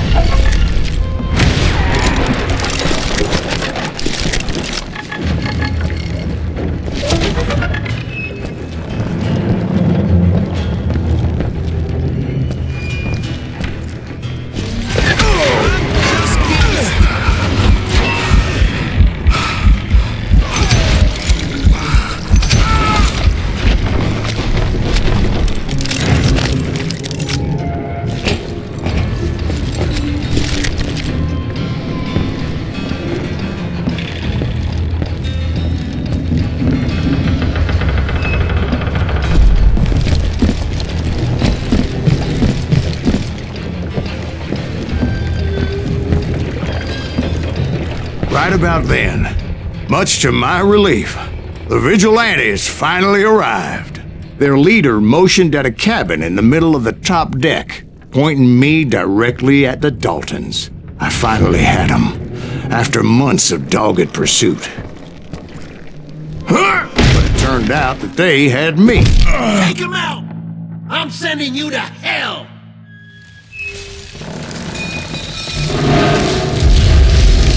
The Daltons had played me like a fiddle.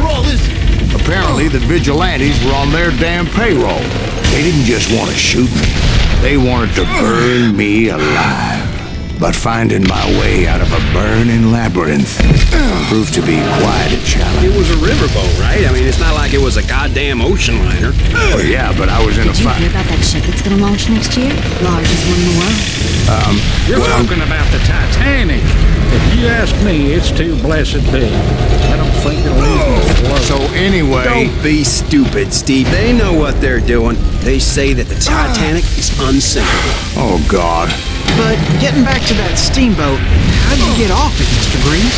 I took in a lot of smoke that day, so I admit my recollection might be a bit hazy. But somehow I managed to finally disembark. It was time to settle this once and for all.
Weren't about to come at me one at a time. They were in this together. Two brothers side by side, determined to take me down. Confident that this time the odds were on their side.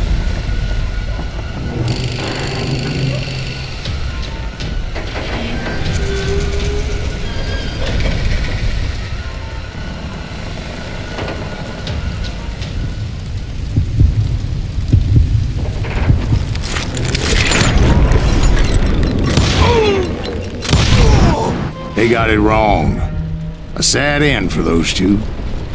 If they'd only known that Emmett was still alive despite his wounds. Paroled 14 years later, he moved to California and sold real estate and lived off the legend of that fateful day. And the tragic death of his two brothers.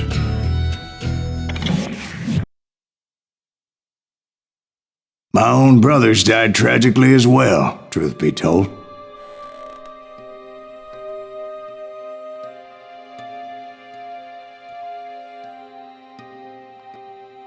It was 1868, and me and my older brothers were pulling a tidy profit running cattle into Juarez, Mexico.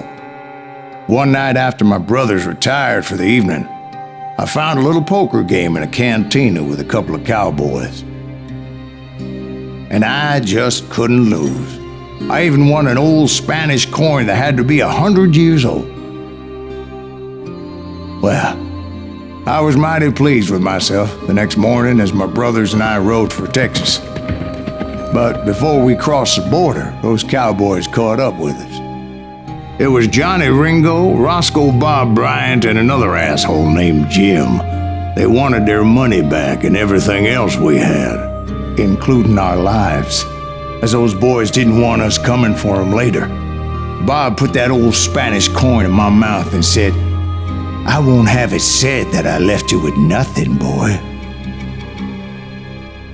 Well, those horses bolted, and there we hung as those bastards rode away. The branch finally snapped under the weight of the three of us, but being my older brothers were bigger and heavier, they were already dead. And right then I swore to myself that I would avenge them. Ringo you know about. But Bob eluded me until I heard he was riding with the Wild Bunch.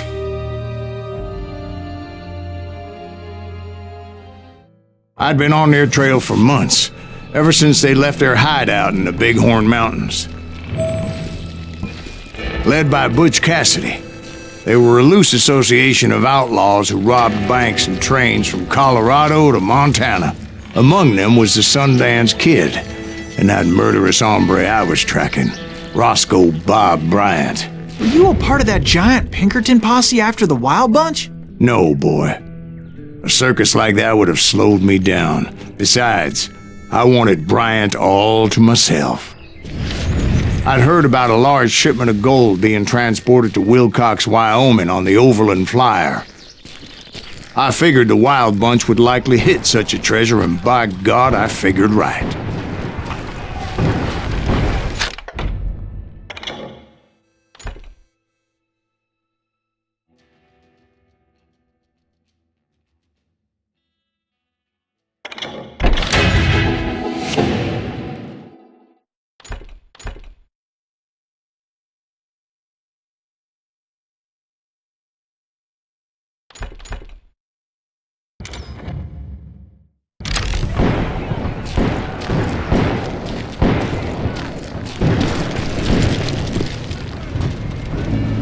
They blew the bridge with the intention of forcing the train to stop. Well, I assumed the Wild Bunch was likely in the still intact part of the train high above, so I had no choice but to make my way up through the passenger cars dangling down. I was determined to make that sumbitch Bob pay for what he did to my brothers.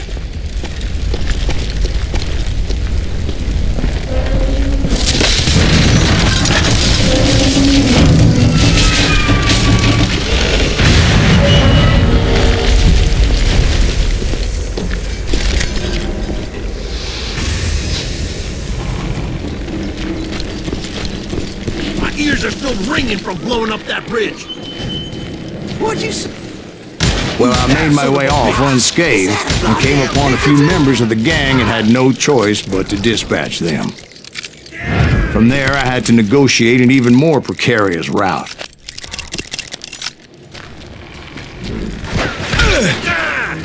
But first, I would need to get my ass out of there.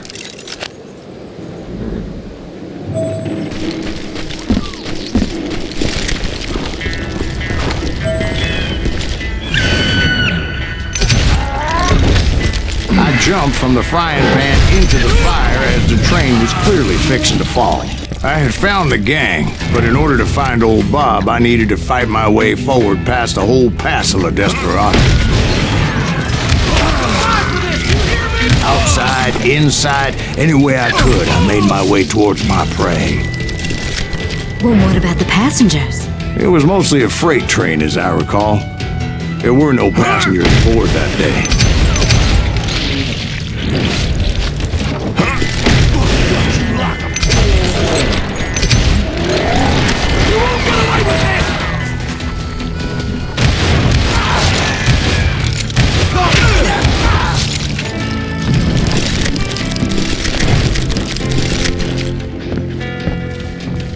As I mentioned before, I am not fond of heights, but I was too busy dodging bullets to worry about falling to my death.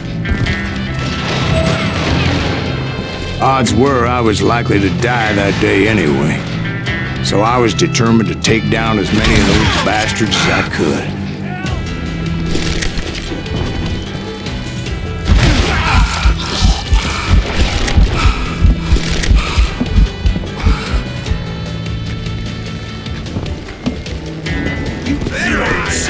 At times it was like shooting ducks in a shooting gallery. The only difference is these damn ducks shot back.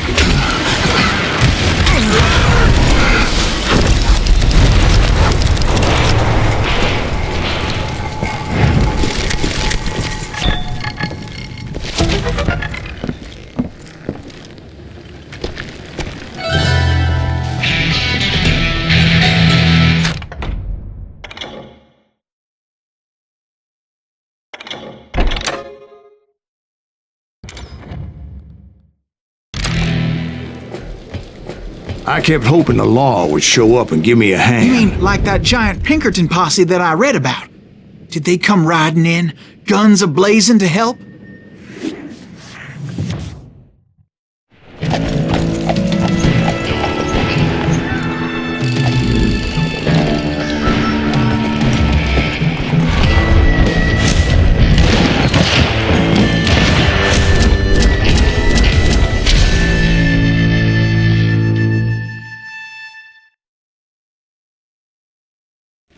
Help? From the Pinkertons? No, son. I had to fight the wild bunch all by my lonesome, as usual. Who the hell is that? He's mine! Retreat! Retreat!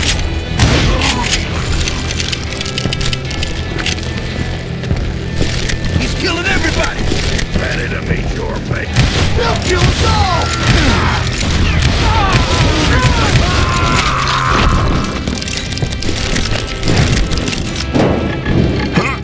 Gonna make you blip.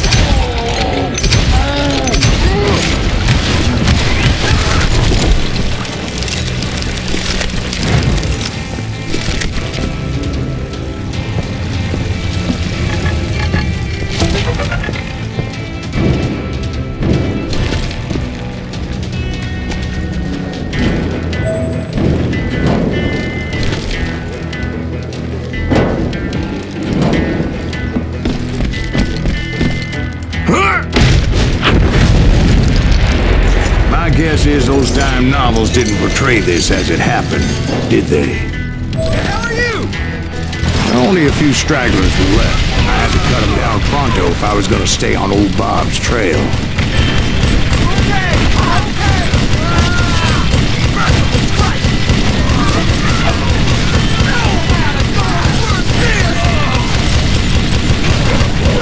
If you want to live!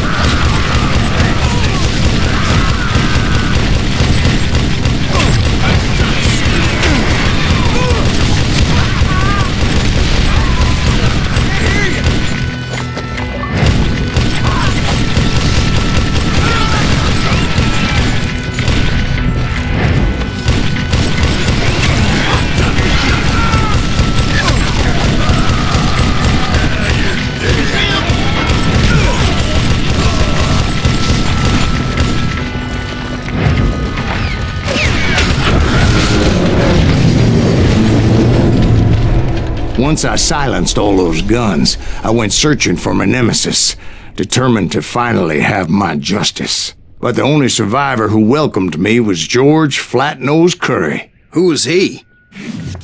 The fastest gun in the gang. Right after Sundance, I mean. And Kid Curry, and maybe Elsie Lay. Though some folks might dispute that.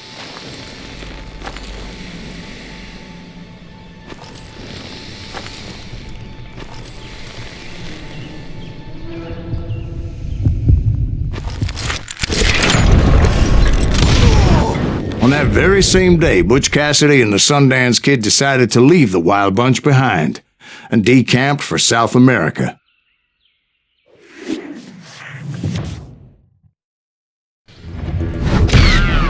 They ended up living down there for many years, but I'm sure you already know all about that.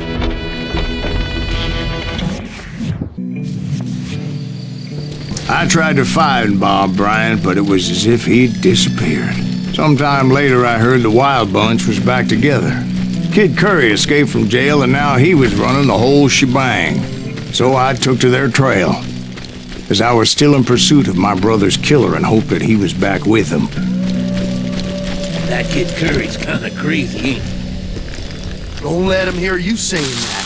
Anyways, I tracked those boys to a camp right outside Parachute, Colorado. Shooting at us! We're under fire! Being outnumbered, I didn't bother with a warning shot. I just started taking those bastards down.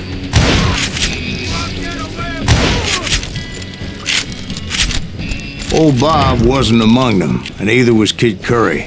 I could sense him close by, however, plotting something nasty. I just needed a clue as to their whereabouts.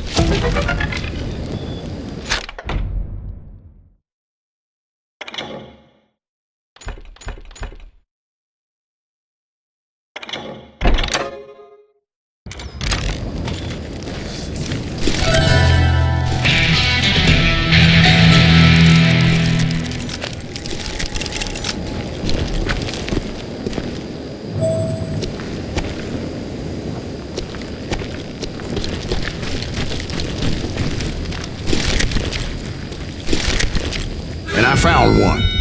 A map with their bold plan clearly marked. This time they were fixing to blow up a train trestle. Property of the Union Pacific.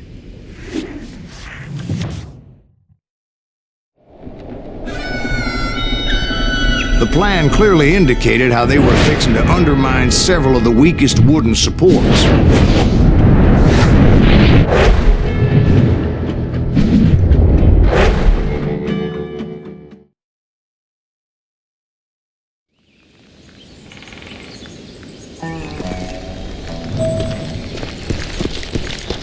Kid Curry was considered the wildest of the wild bunch. It was said that he fathered 85 bastard children, though some say it was only 5.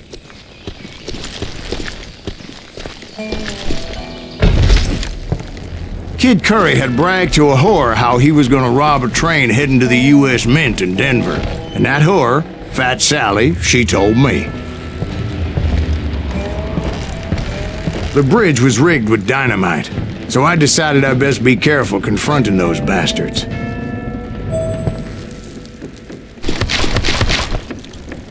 And I made it a point to remove any dynamite that I came across. A moment later, I saw a ladder that somehow had escaped my attention. Don't worry, I know what I'm doing.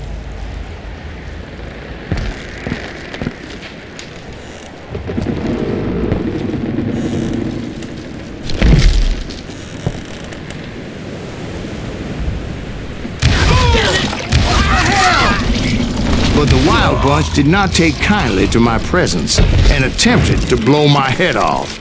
It appeared the kid had found a number of new recruits to bolster their ranks. Guess there's always desperate men willing to trade their lives for stolen treasure. You can run! What happened next? Well, having removed the first bundle of dynamite, I decided I might as well remove the other one. Once that was done, I figured I'd find my way from there.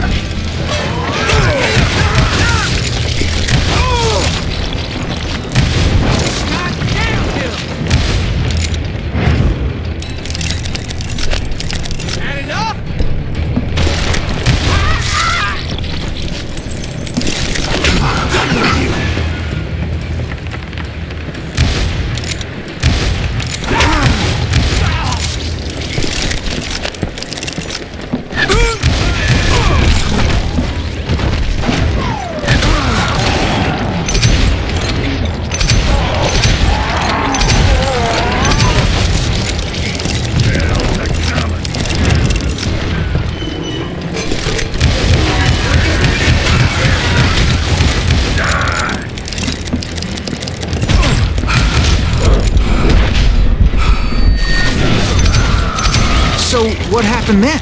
Had to remove more of that damn dynamite.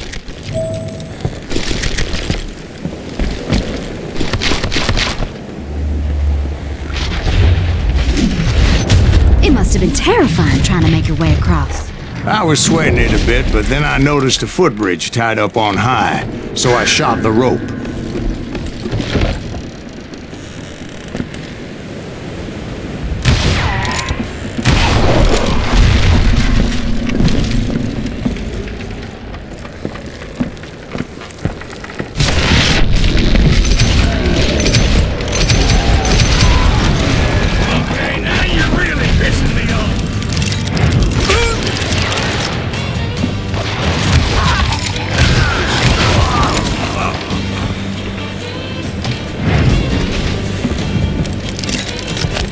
So that was all the dynamite? Funny you should mention that, darling. As actually there was a fourth charge impeding my progress. Once I removed it, my path was pretty clear.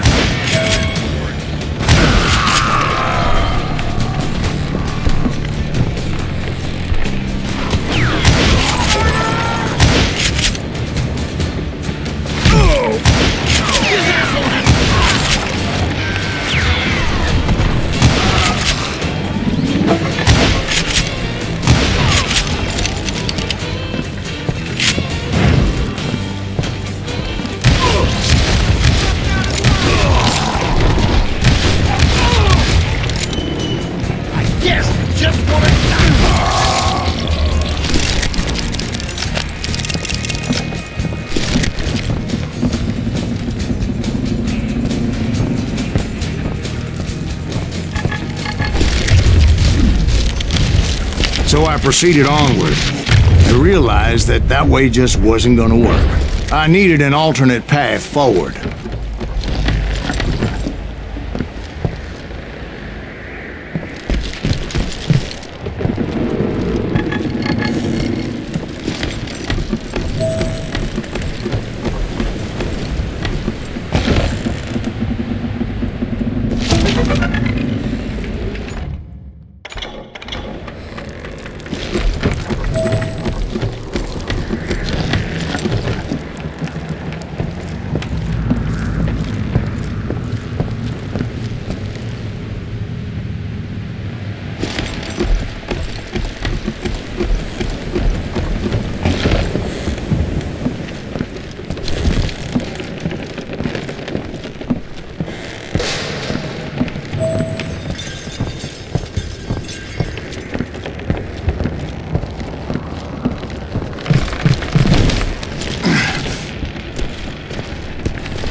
Luckily, I found a cave, and as I made my way back to the bridge, I saw something that concerned me. It was a long burning fuse, and it was moving fast as hell. I had to catch it.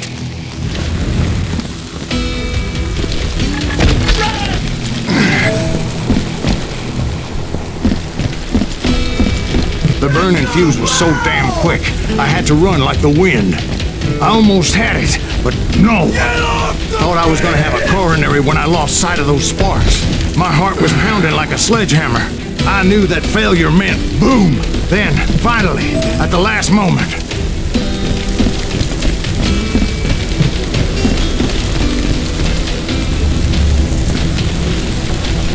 Whew. Of course, I was successful, or clearly I wouldn't be talking to you folks here today. Naturally, I removed the last dynamite charge. Well, it was a touching reunion.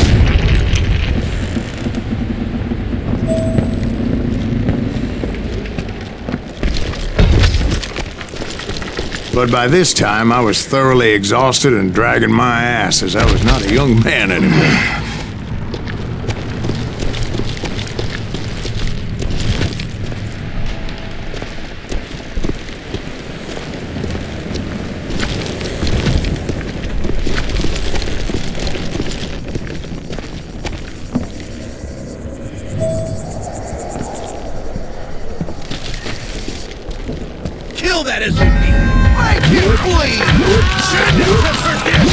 Finally, I found those boys. Or more precisely, they found me. It's crazy. Kid Curry asked me. You're that damn fruit. Kill that taco.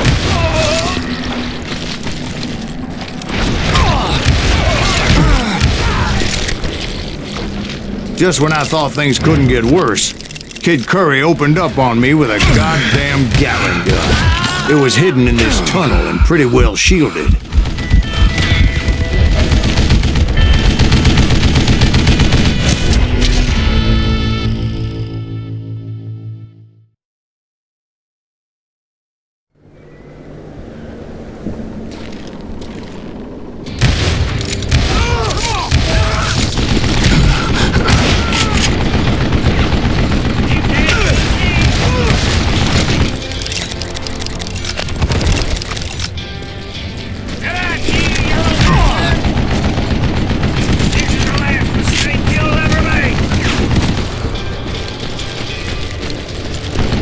Luckily, I had located some dynamite. I still, however, had my work cut out for me.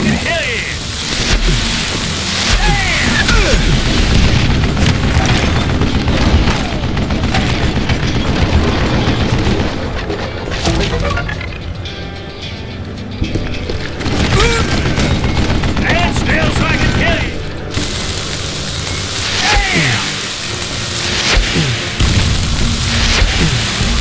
I need some help here! Come on, boys! Hey, some bitch out! He's done!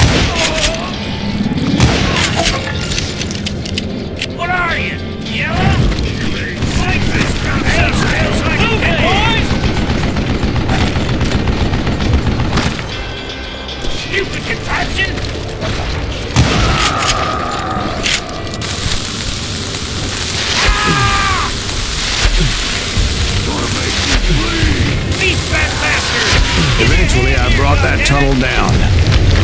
And that's when I met Kid Curry himself. He had decided to stop pussyfooting around and deal with me personally. Come here.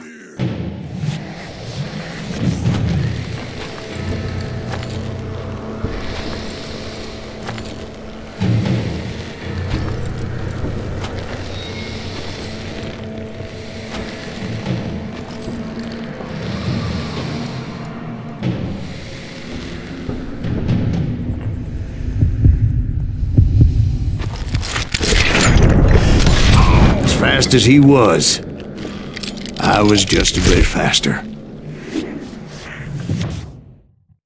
And as he lay wounded, I demanded to know the whereabouts of Roscoe Bob Bryant. He shouted at me, "Is that what this is about? Bob went with Butch and Sundance to South America. You ain't never finding him."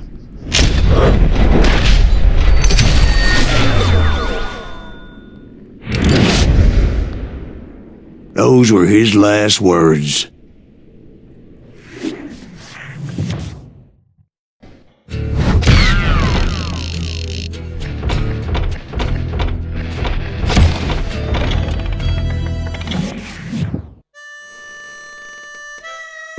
So, Bob Bryant got away? I knew I'd never find him in South America. What about the other killer? Yeah, you kinda glossed over that one. Well, I found Jim not long after my showdown with Ringo. At the time, he was riding with the James Younger gang. Did I neglect to mention that?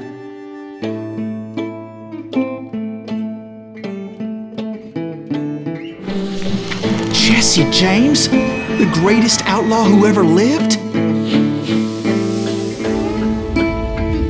Jesse and his kin rode with Quantrill when he raided Lawrence, Kansas, and killed near 200 people, boy.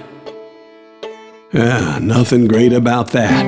And from there, him and his brother went on to rob banks and trains from Kansas to Missouri. Which is why there was such a rich bounty on their heads. 40 grand for both of them, dead or alive. That's one hell of a payday.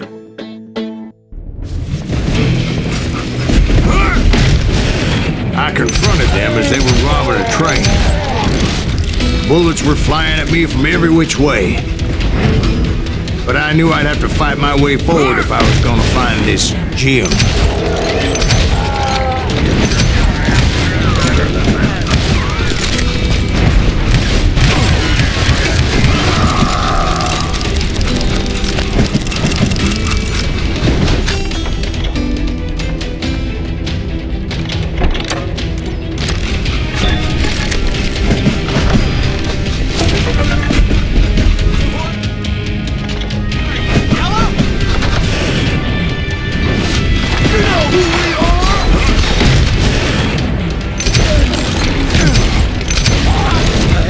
Now wait a second. How'd they stop this train in the first place? Well, the James boys were experts at this.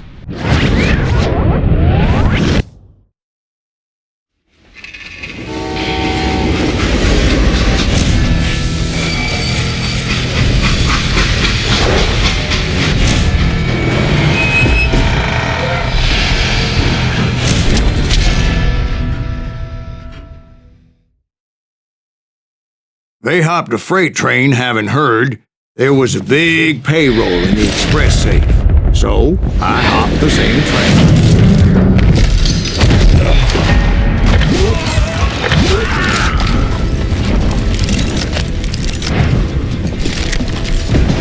The James Younger gang was decimated after that little fiasco they had in Northfield, Minnesota.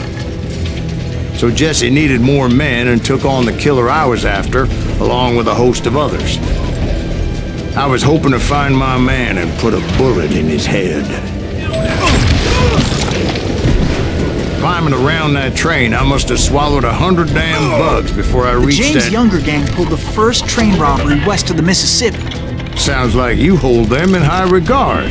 Everyone knows they were the most famous outlaw gang ever. And you took them all on by your lonesome. Again, I'm finding this all a little hard to swallow, friend. Well, maybe you need to wash it down with some whiskey.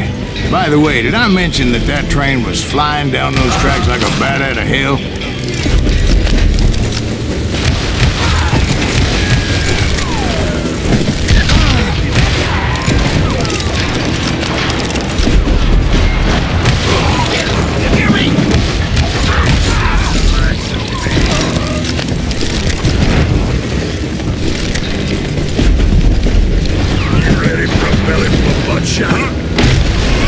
Anyway, excuse me, Ben. Where would I find the gentleman's facilities? Suddenly I have an urgent need to drain my one-eyed snake. Well, I've had more than a few drinks, and I've been sitting here for quite a spell. Right through there. Let me show you. I've never heard so much malarkey in my life. You think he's bullshitting us? You don't think he's Silas Greaves? I think he's just some old drunk looking for some free liquor.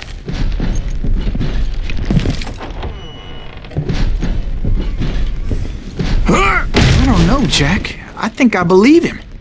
You don't think he met Jesse James? Oh, you gotta be kidding me. That story makes no sense at all. Jack. I mean, you gotta be 2 bricks short of a load to believe that cock and bull story. I don't agree. Jack, lay off the But bar. you seriously think that tired old man went toe-to-toe with Jesse James? Well, that's better. Did I mention that this Jim was married to the infamous Belle Starr? Of course, I didn't learn that until later. Anyway, I made my way forward the best I could. Around the sides, over the roof. At some point, some sumbitch saw me and shouted out, "It's a damn Pinkerton!" Now, I never worked for that line of conduct, but I guess they assumed I was one of his assassins. Those evil bastards firebombed Jesse's mother's house and killed his stepbrother. So it's no wonder each and every asshole on that train wanted me dead. Everybody's always mistaking you for somebody else, aren't they? Why is that, I wonder? Don't rightly know, Jack. I'm just telling you how I remember it. I bet you are.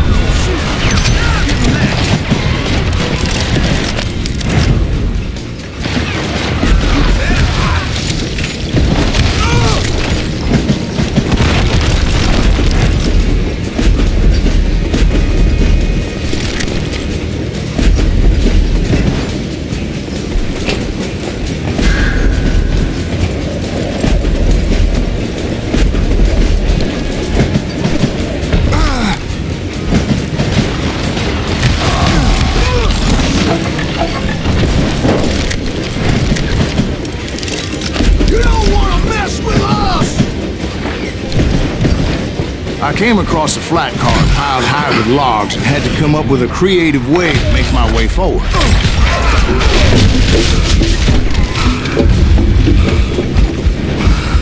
I wondered if I was ever going to find the front of that train, or the bastard I was after.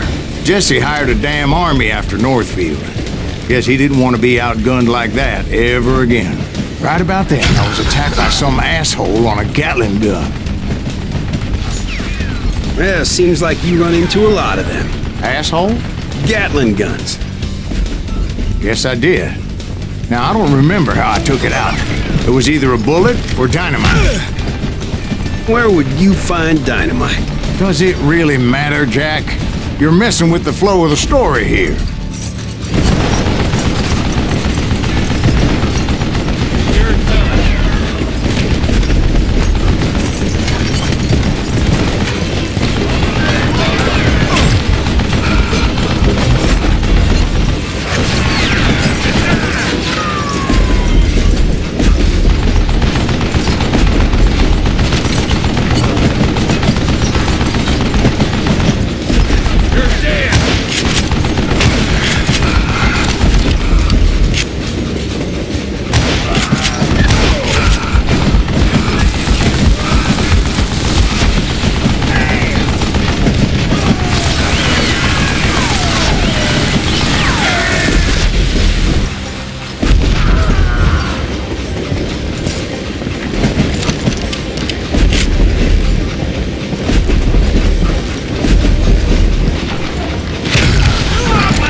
looking for Jim and shooting any son of a bitch stupid enough to get in my way. And that included Jesse James himself.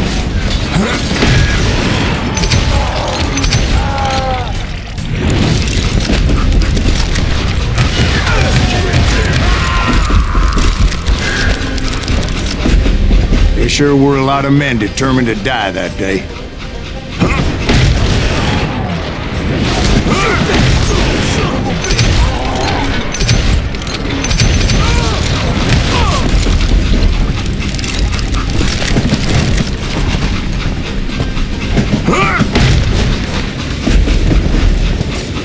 It was then that Jesse detached the express car from the rest of the damn train.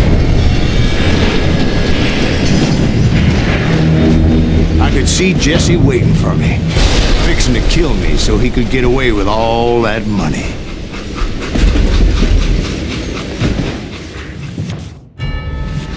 You had a showdown with Jesse James?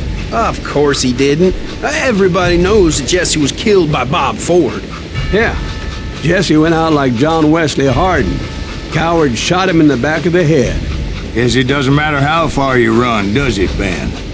Your past always catches up with you.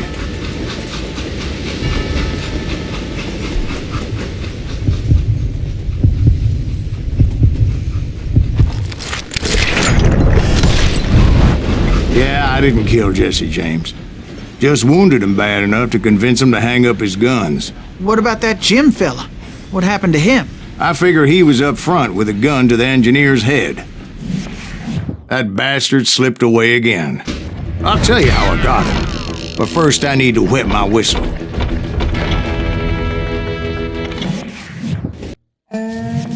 After my showdown with Jesse, I continued to track his brother, Frank, and that son of a bitch Jim.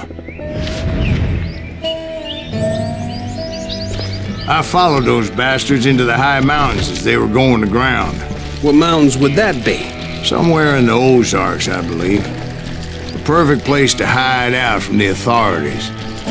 In fact, before I could find them, some Indians who fled the res and were hiding out from the military found me first.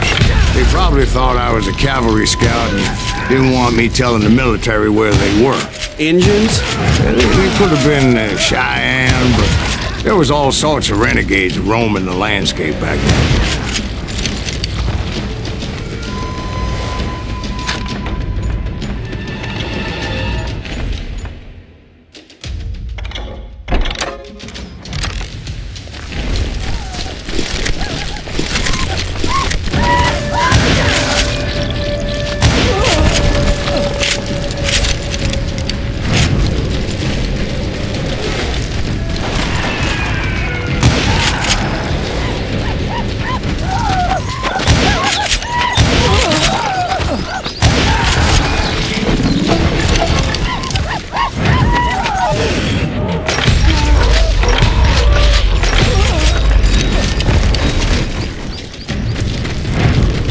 Hey, how about another whiskey, Ben?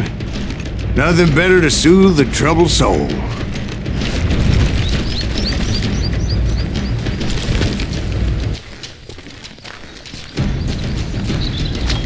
Now, where was I? Indians, right. I had more than my share of run-ins with the Red Man. Like that time... Did I tell you about Grey Wolf? Yes, sir. You did. Ah, of course I did. In fact, I can still remember that old medicine man's words to me. Jesus Christ, we're back to that again. You carry great darkness in your heart. It will claim your soul. You will come to this place again and kill many more men.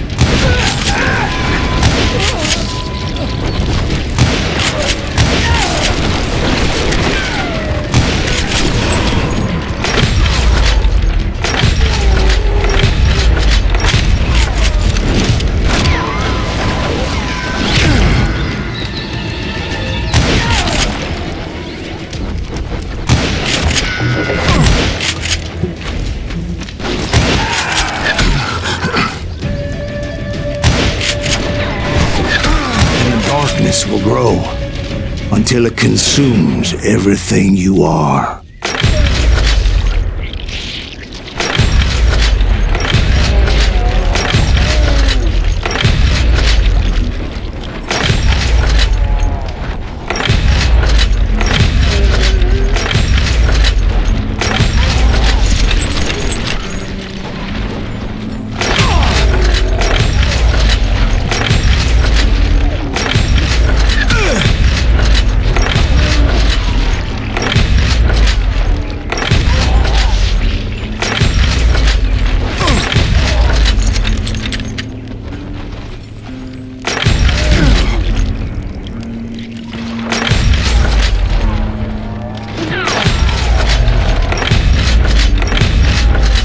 So, did you ever find him? Who? The man you are after. Let me ask you something, Ben. Do you ever think about death? Mr. Greaves, are you all right? Oh, death. Oh, death. Won't you spare me over till another year? What is this that I can't see with ice cold hands taking hold of me? Well, I am death, none can excel. I'll open the door to heaven or hell. Oh, death, someone would pray. Could you wait to call me another day? Oh, death, won't you spare me over till another year? So, are you gonna answer the question? What question is that? Jim Reed. Did you ever find him? Reed was indeed that son-bitch's surname. That's right, Ben. A despicable character. I remember him laughing like a hyena that cold morning they lynched me and my brothers. He was intent on avoiding my vengeance, but nothing was gonna stop me. Nothing.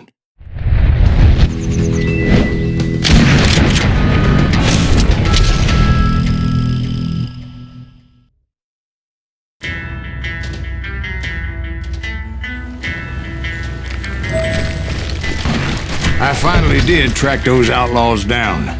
They had long rifles with scopes and were well positioned to pick off any poor soul who came anywhere close.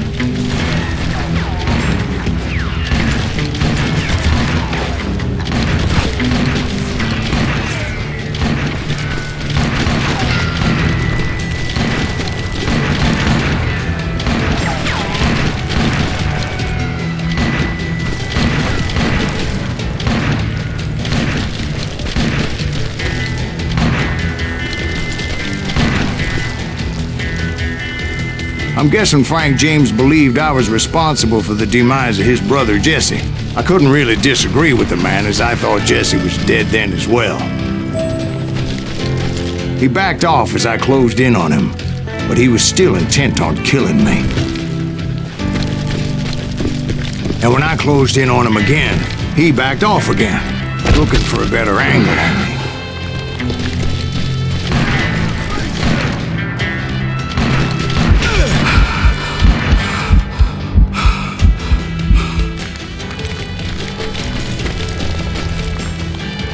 Hell, I can't fault Frank for wanting his revenge, as I was there for the same damn reason myself. At this point, I'm guessing you think Silas Greaves is a worse murderer than Jim Reed ever was. No, sir. A man who spent half his life killing somebody's brothers, fathers, sons. I think you were just looking for justice, sir. Is that what I was looking for, Dwight? Is that what it was? Justice?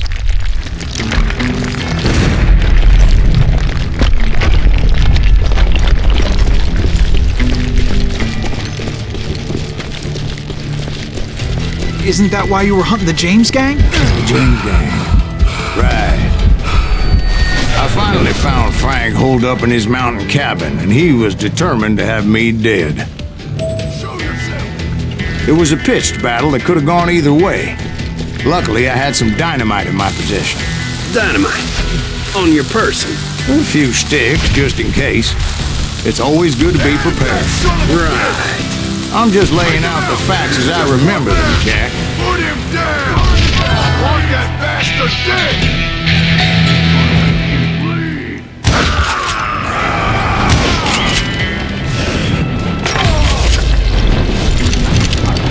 You ain't seen the likes of me.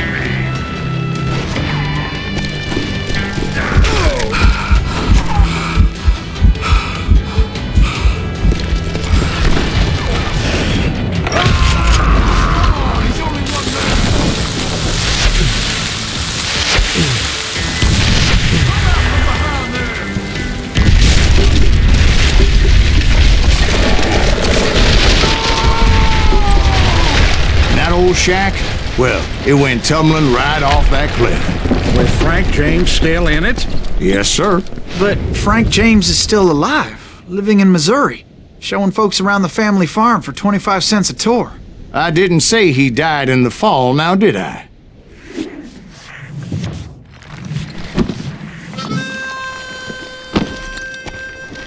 I'm done with this damnable outlaw life! Kill me, don't kill me, do what you will! At this point, I just don't give a shit. I explained to Frank that I had nothing against him personally and that I was looking for someone else. You want Reed? Have at him. I never did like that bastard. I am done here. We parted in peace as Frank pointed out the path to my prey before making his way back down the hill.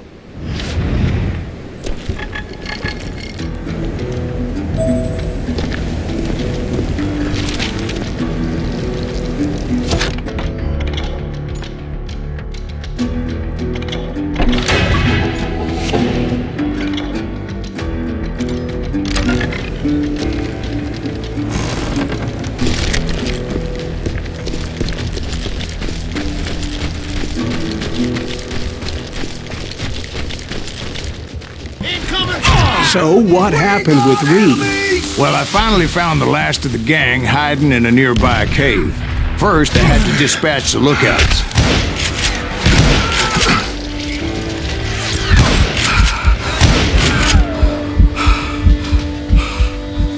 But I was determined not to let that murderer escape my revenge again.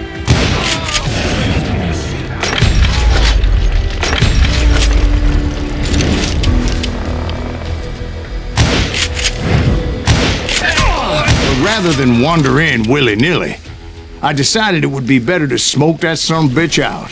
"Hey, Reed!" I shouted. "No wonder you're so ornery. Can't be easy being married to Belle Starr. While you're off providing for the family, she's spreading her legs for every Tom, Dick, and Cole younger. Not an attractive woman exactly, but very friendly. At least she was to me." Son of a bitch! It was then that the last bunch of bandits jumped out of hiding. Why won't this asshole give up? Would someone please kill him?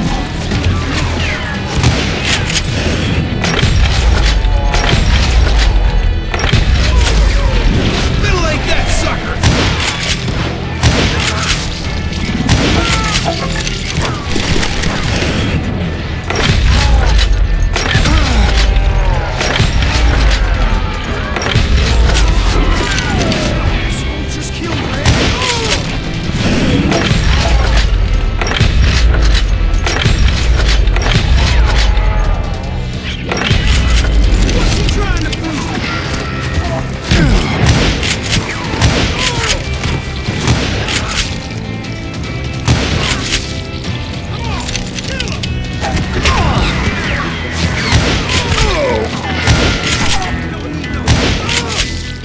Eventually, it was just me and Reed.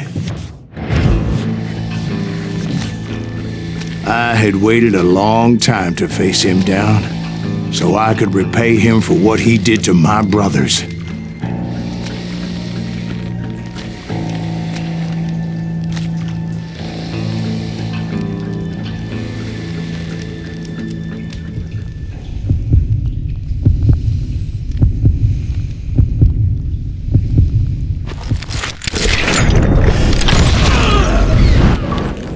and repay him I did.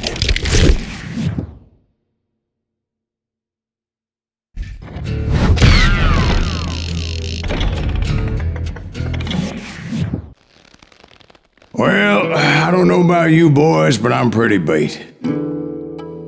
Well, it's too damn bad you never found that Bob character. Seems a shame you never had to pay. Well, funny thing about that, I did have one more chance at him.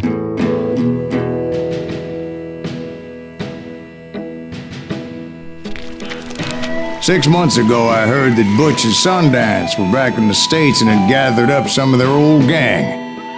I tracked them down, hoping that Roscoe Bob Bryant had returned with them. So you're saying they didn't die down in Bolivia? That's what I'm saying.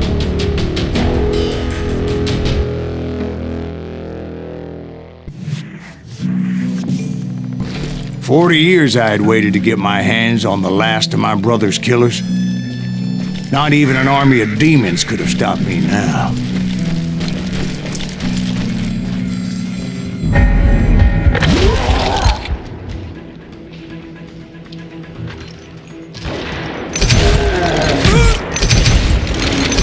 Both Johnny Ringo and Jim Reed fell fairly quickly. But the last one, Roscoe Bob Bryant, that son of a bitch had managed to escape my vengeance time and time again. I couldn't even be certain I'd recognize him after all those years. By now, he had to be close to 70. For all you know, he could have been dead. That thought had indeed crossed my mind, as did others. For instance, did my thirst for vengeance turn me into something worse than the man I was after? By this point in my storied career, I had killed more men than Bob Bryant ever had. I was furious as hell at that bastard for making me who I am.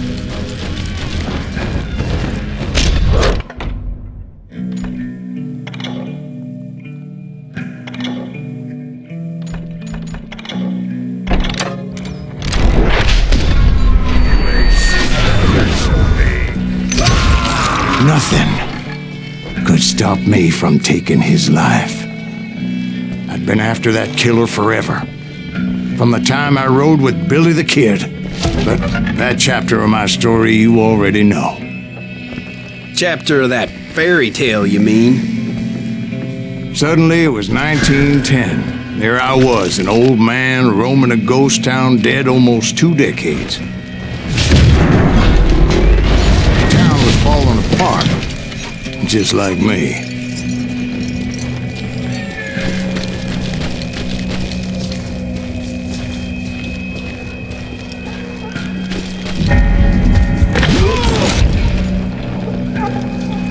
But I wasn't about to call it quits.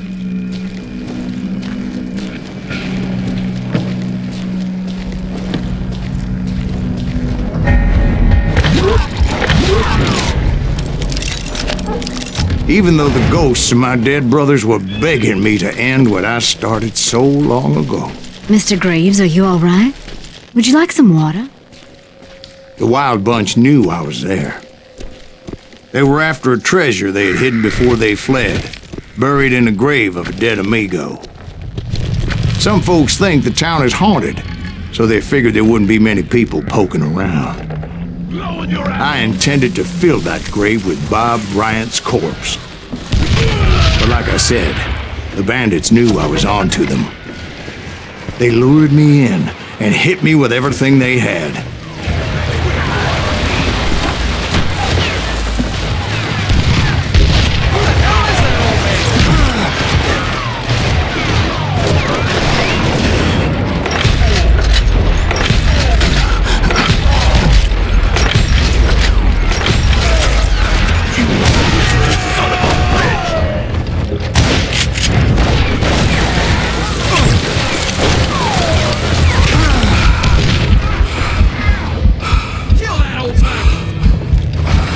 You obviously prevailed since you're sitting here telling us the truth. Actually, in that moment, I did not prevail.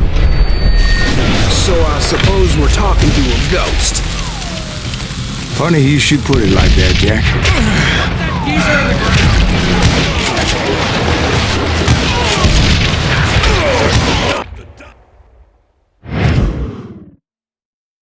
Because when I woke up... From the dead?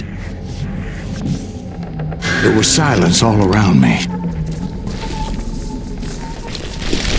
I could swear to God I saw Billy then. Billy who? Billy, the kid. William Bonney. He was shooting at me from a rooftop. Here, there, even over there. So I am right. You are titched in the head. Mr. Greaves, perhaps we should switch you to coffee? You see that old Indian again, too? No, but I did see Billy's killer. Patrick Floyd Garrett. He came at me guns a-blazing. But I knew that old war horse had died 2 years before. I wondered if maybe I was dead too and confronting the ghosts of my past.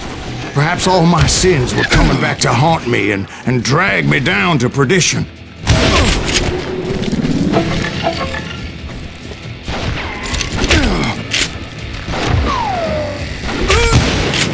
I saw Henry Plummer throw dynamite at me.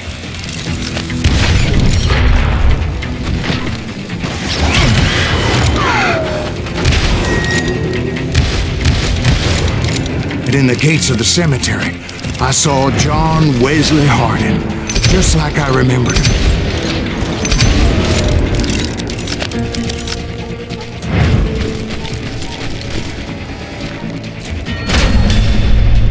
Robert Ollinger appeared with his terrible double-barrel shotgun.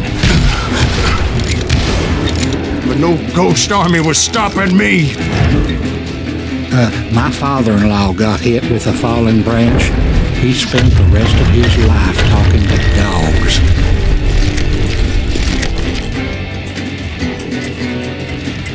Newman Hayes Clanton, William Brocious, John Peters Ringo, they all wanted me dead.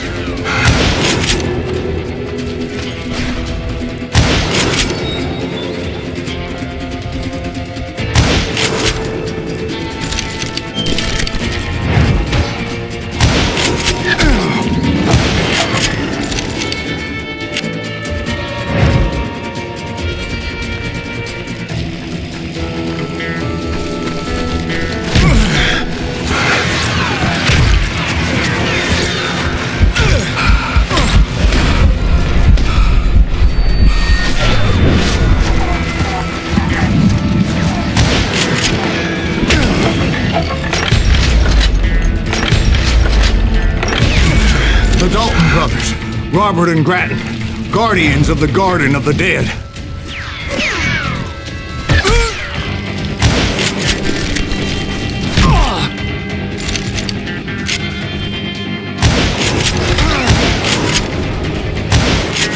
George Curry and Harvey Logan, alias Kid Curry, both thirsty for vengeance from the great beyond.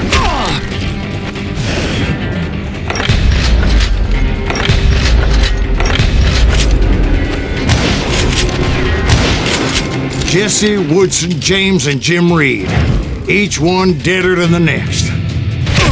I thought I would go crazy. Thought?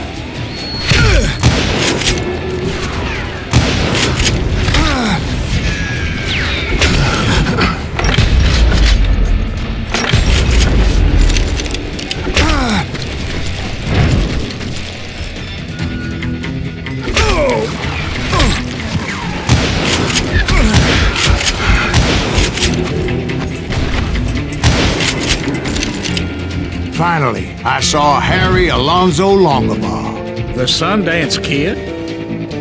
Like a general leading his legion of the dead. You told us before that you'd seen him alive. He was alive.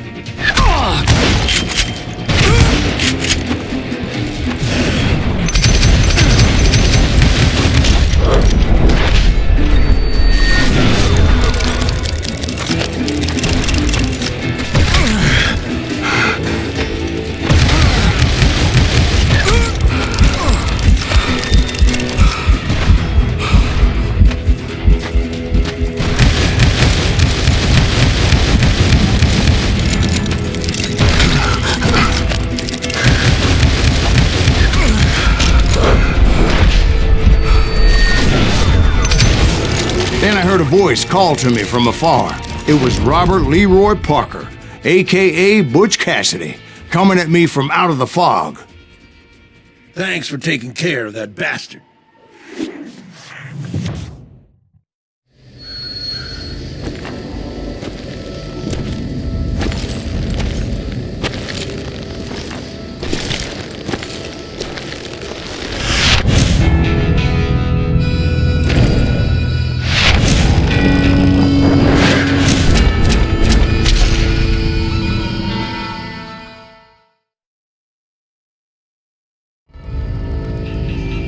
But the kid wasn't quite deceased. Not yet. Takes more than one little bullet to kill the likes of me, partner. Those two looked like they hadn't seen each other for quite a while. Clearly, they were no longer amigos. Shit. I was hoping I wouldn't have to kill you. You won't have to, Butch. I'm killing you first. I asked him about Bob Bryant, but they were too busy with their own heated conversation. Let me get this shit straight. You want my money and the love of my life? You frittered it all away, Butch. Edda's mine. So is that damn money. I didn't want to shoot anybody until I had an answer to my question, but those boys didn't give me much of a choice.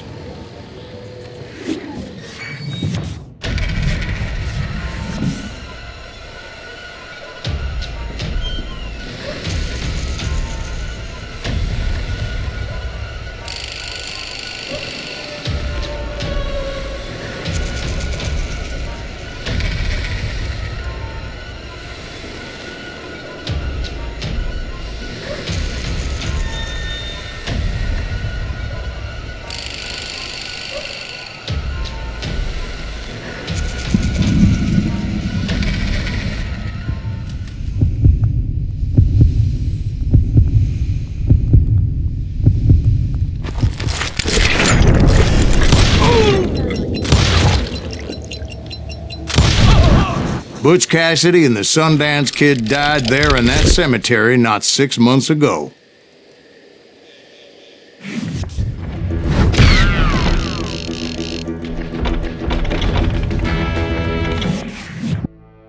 Butch Cassidy and the Sundance Kid were killed by the Bolivian army. Everybody knows that. That's the legend, but it ain't the truth.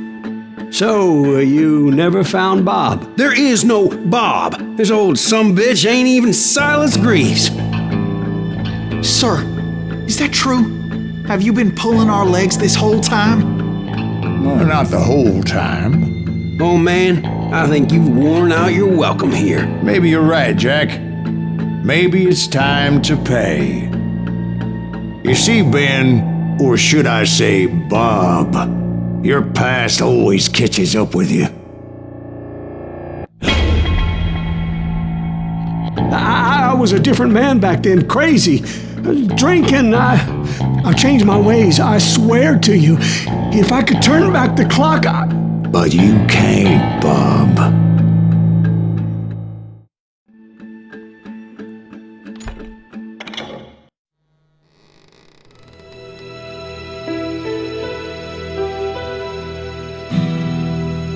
Why'd you toy with me like that? Telling those tales, knowing all along. Why not just lay your cards on the table? Here. I won't have it said that I left you with nothing. That's how you want it? So be it. Holy shit! Right, Molly, move against that wall. Go!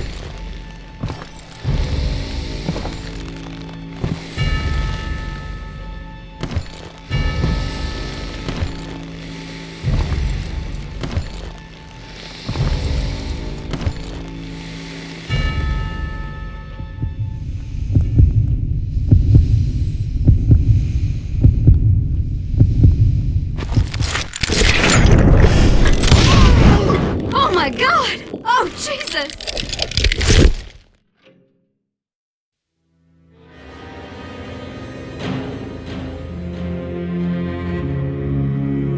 Did you know it was him all along? Cassidy told me Bob was in Abilene before he died. But I wasn't sure Ben was my man until he revealed how much he knew about Ringo and Reed. The coin, of course. Well, that was the last nail in that particular coffin. I better go get the sheriff. You okay, boy? You're looking mighty shook up. Dwight, maybe you best go home. Young Eisenhower here is leaving for West Point tomorrow. He shouldn't get caught up in something like this. I think I might head out myself at this juncture. Unless you want to stop me, Jack. No, sir, Mr. Greaves. So where you going now? Now that you had your revenge? Doesn't really matter, does it? As I've sold my soul for it, and will never again walk with those I have lost.